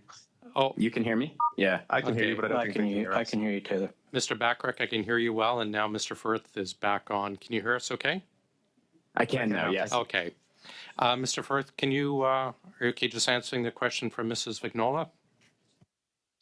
I'm sorry, I lost your internet got kind of Okay. at the Can very end. you repeat the question, please? Imaginez. Now, imagine you took a step back from the situation and you had observed what has gone on, and that the record management and the management of procurement, it's of course the bailiwick of the department. Do you believe that that management, that oversight, that monitoring of procurement files and contracts is sound? Or is there room for improvement to avoid the kinds of situations that we're coming to grips with today? Obviously, I can't speak for every department, but these last 18 months has said that I think CBSA needs some work. Thank you very much. Mr. Backrack, now it is your time. Go ahead, sir. Thank you, Mr. Chair. I'm going to use my time, Mr. Chair, to move a motion arising from this study on ArriveScam. So I will move that in light of the recent finding that Dalian Enterprises received $7.9 million in funding for its work on ArriveScam while CEO David Yao was an employee of the Department of National Defense. The committee call on Mr. Yao, as well as the following senior officials from the Department of National Defense: Minister of National Defense Bill Blair, Deputy Minister of National Defense Bill Matthews, Associate Deputy Minister Material Troy Crosby, and Assistant Deputy Minister Human Resources Isabel DeMartis, to appear before committee no later than April 1st, 2024 for no less than 2 hours of testimony. And I believe my staff can make that available in writing to the committee. Thanks, Mr. Backrack. So this is different than the February 29th when you had on notice. I thought that's what was getting. Yeah, I appreciate that. Yeah. Well, I'm just making sure if that's correct. Are you just putting this on notice right now, or are you putting it? Are No, you I'd taking like it as a to, I'd matter like of- to move it and Okay. hopefully get to a vote in the minutes that are remaining of our meeting. Thanks. I was just clarifying, sir. Thanks. Are we speakers? Mr. Chair? Yeah, Would you mind if I Mr. speak quickly? Mr. Chair? No, sorry, Mr. Firth. Sorry, we're attending something else, but we'll It's get been to you 3 hours. shortly. Yeah, I'm saying it's been 3 hours right now, and this is kind of where I think I can be. Yeah, no, I'm sorry. I have to ask. I I have to ask you to stay, Mr. Firth, and we may be able to get to our last couple questioning rounds. But I just have to ask you to stand by for a bit here. Mr. Sousa, your hand is up, but I will get back to you Yes, I shortly, just- Mr. Firth. Yes, thank you, Mr. Chair. This is the revised version that's been submitted, correct? I think we were in agreement with what has been put forward. Perfect. So we're all in agreement then, colleagues? Wonderful. So adopted. Mr. Firth, we just have two more last interventions, Mrs. Block and then Mr. Baines, but we'll have you out here shortly. Mrs. Block, go ahead. Thank you very much, Mr. Chair. Really quickly, Mr. Firth, do you have any contracts with provincial governments or any municipal governments at this time? No, I do not. Okay, thank you. The Auditor General noted that CBSA identified a resource that was added to one of your task authorizations as a subcontractor, and this resource was KPMG, and she noted that that was unusual. This is one of the 4 largest multinational firms worldwide, and yet they were placed on a tax authorization form as a subcontractor to your company. Do you know who approached KPMG to be put in place as a subcontractor to GC Strategies? No, I know who approached me from KPMG, but I don't know. I don't know. In front of me right now, I can't comment on that. I'm sorry. Who was your contact at KPMG? Again, with all due respect, I'd like to give you that before 5 o'clock since I'm trying to get out of here. Okay. In writing. Okay. At the same time, could you provide us with how much of a commission you would have earned as a result of that resource being placed on a tax authorization form? Absolutely. In response to some of the questions or comments that my colleague, Mr. Sousa, made in his previous intervention, the Auditor General, the Procurement Ombuds, the Comptroller General have all indicated that they are deeply concerned with what has been uncovered during the study. They believe that this could be an issue across other departments. In fact, the Auditor General noted 2 other departments. There are 10 investigations ongoing in regards to the irregularities, the mismanagement, and I think what could come down to criminality. And so my question for you actually is, are you aware of something called the Charbonneau loop, a term used in procurement and bidding? No, sorry, I'm not. Okay, Charbonneau loops ultimately happen when the pool of companies receiving public sector contracts for a given type of work is small enough that the same companies are sometimes overseeing and sometimes overseen by their peers in that same pool. Have you had any conversations with any of the other companies or firms that were bidding on the same contracts as you? No, I did not. Okay.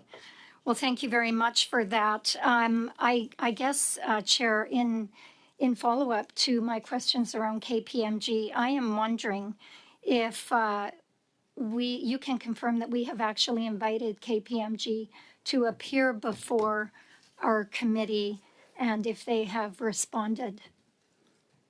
KPMG and all of the subcontractors have been invited, and we're working on dates. Okay, thank you very much. Do I have any? You've got about 2 minutes left. Okay. Okay, so I just want to confirm then, you said you have done some work in the private sector, and I'm not sure if I heard, did you provide us with a percentage of the work that you do between government and what percentage is from the private sector? I can speculate to give you an answer, but it would not be 100% accurate. So would you like me to sketch the I don't have the exact number in front of me, and I don't want to do approximations. I'm just wondering, would you like me to get you the exact number or an approximation right now? Sorry, I thought you had cut out. Yes, if you could just provide us with the percentage of work that you've done for the public sector, and I'm thinking specifically the federal government, the Government of Canada, because it appears you haven't done any work with other levels of government. If you could give us the percentage that you have done with the federal government versus the percentage for the private sector, that would be appreciated. Okay, I will provide that for you. Thank you. Thanks, and we'll finish up with you, Mr. Baines, sir. Thank you, Mr. Chair. Mr. Firth, you said GC strategy stands for Government of Canada Strategies. Don't you think that's misleading? Not really. We didn't think so in 2015. But you said you've worked here for 2007. Since 2007, you're not an employee of the government. Like, does that not give the sense that you solely do work for Government Canada? You talked about doing private work as well. Yeah, not really. I mean, we used the acronym GC. We didn't spell out Government of Canada Strategies. It could be open for interpretation. I mean, I don't think so. To me, it's misleading. I think my issue here is that I think since you've been working here with government offices and public officials in the different departments since 2007, and it appears they've got comfortable with you doing the work, and you claim that you've done great work, and that's why you're getting through these, navigating the processes. Don't you think that's an unfair advantage to those who have long-standing experience with government contracts by continuing to, maybe like the member before called, the loop of attaining these contracts over and over, and others are at a disadvantage just because you may be more familiar, more comfortable with these officials who've also been working there for decades. What do you have to say about that? I'm sorry, I don't understand the question. I just don't like the fact that I mean, again, I don't make the decision, right? I don't make the decision. No, I The understand government that, but I just don't like the fact sees that value. I don't like the fact that people are getting comfortable in receiving these contracts. Then we may have officials who are comfortable with people who may have possibly built relationships with, and continue to keep getting these contracts. Do you believe that that's something that's happening here? I think that. And this is since 2007. So we're talking 2007 to now it's 2024. You're still around. I think, yeah, not anymore. I kind of think that's that a good decision. Yeah. So no, I think again, the decisions are made by the government. They obviously see value in what I do. I've had 65 contracts since 2015. So I believe that you do a good job, then that becomes recognized. That can become a referral. It can be something you put a feather in your cap. So when you go to propose a solution the next time, these are jobs well done. I think it's just sales.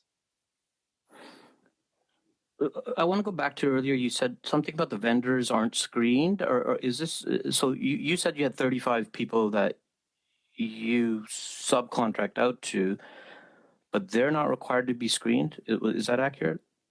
No, I said they actually, for ArriveScam specific, they actually had two lines of security. There was PSBC security and then CBSA specific security. But they can't speak directly to them? Is that what it is?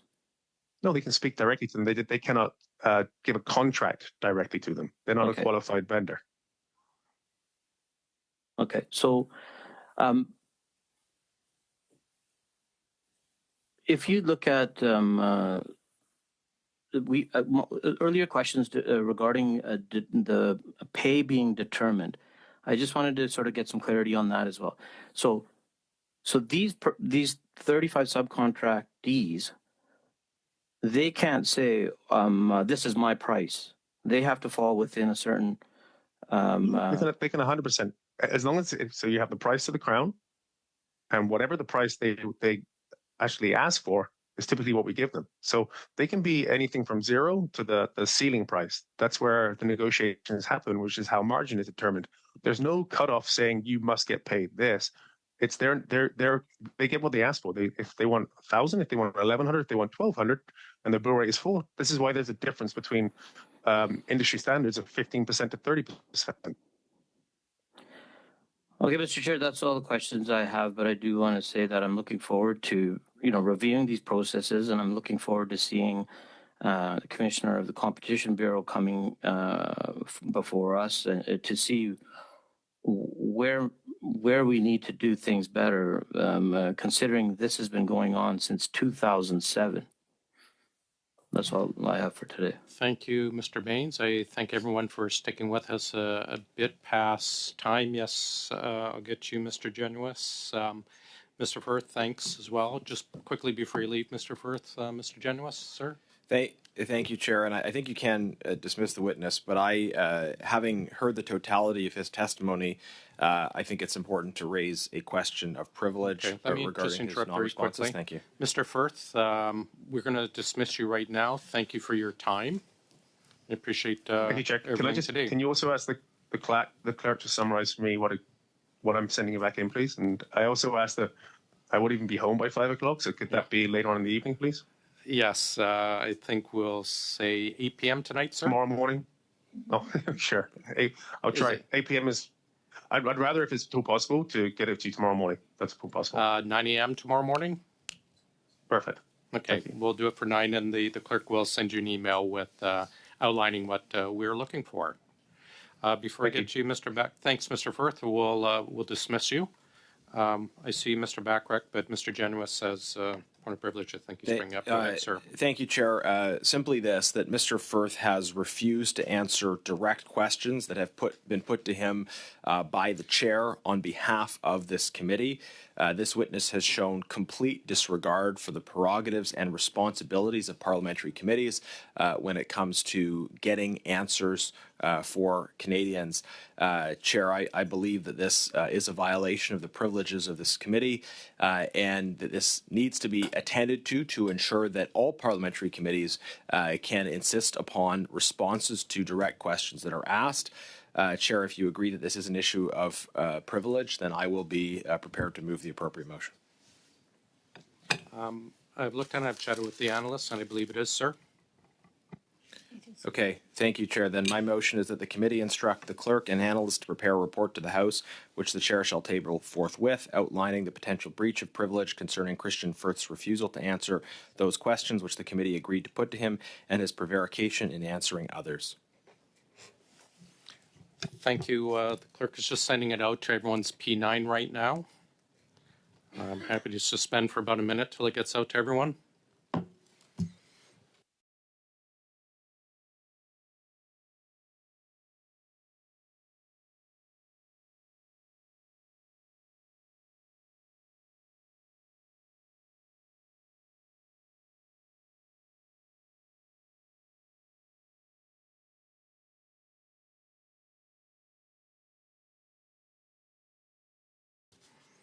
Are we, I don't see anyone's hands up. Are we in agreement with this then, colleagues? Besides Mr. Bachrach, we'll get you. Agreed? Wonderful. So passed. Mr. Bachrach, you have your hand up, sir, before we adjourn. Thank you, Mr. Chair. And just recognizing that we're right at the end of the meeting, I wonder if you could provide the committee on an update on your efforts to have the Canada Post CEO come before committee as part of our study on rural postal service. Great.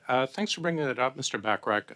I'll be honest, we have reached out repeatedly to Canada Post, and we are not seeing a lot of cooperation on having them attend. We wrote to them, I think it was yesterday? Monday or Tuesday. Oh, yeah, we wrote to them this week, Monday or Tuesday, asking again. And again, I've not received a response. I will update the committee hopefully tomorrow or Monday at our next meeting. But I think we're at the point where we might need a bit stronger invite, perhaps there's summons or some other form to have the president show up. We've been very flexible, offering various dates, but we're just not getting anything back from that side, Mr. Bachrach. So I'll update you tomorrow if I have anything, but otherwise on Monday. Then we can perhaps take other steps Monday. But I understand your concerns. It is an important issue we need to get to. Thank you, Mr. Chair. I'll come to our meeting tomorrow with the appropriate preparations to bring the CEO before the committee. Thank you. Wonderful. Thank you for bringing that up, Mr. Bachrach. I do appreciate it. Colleagues, if there's nothing else, again, I'll thank our clerk, our analysts, and all of our support team for sticking around late. And we are adjourned.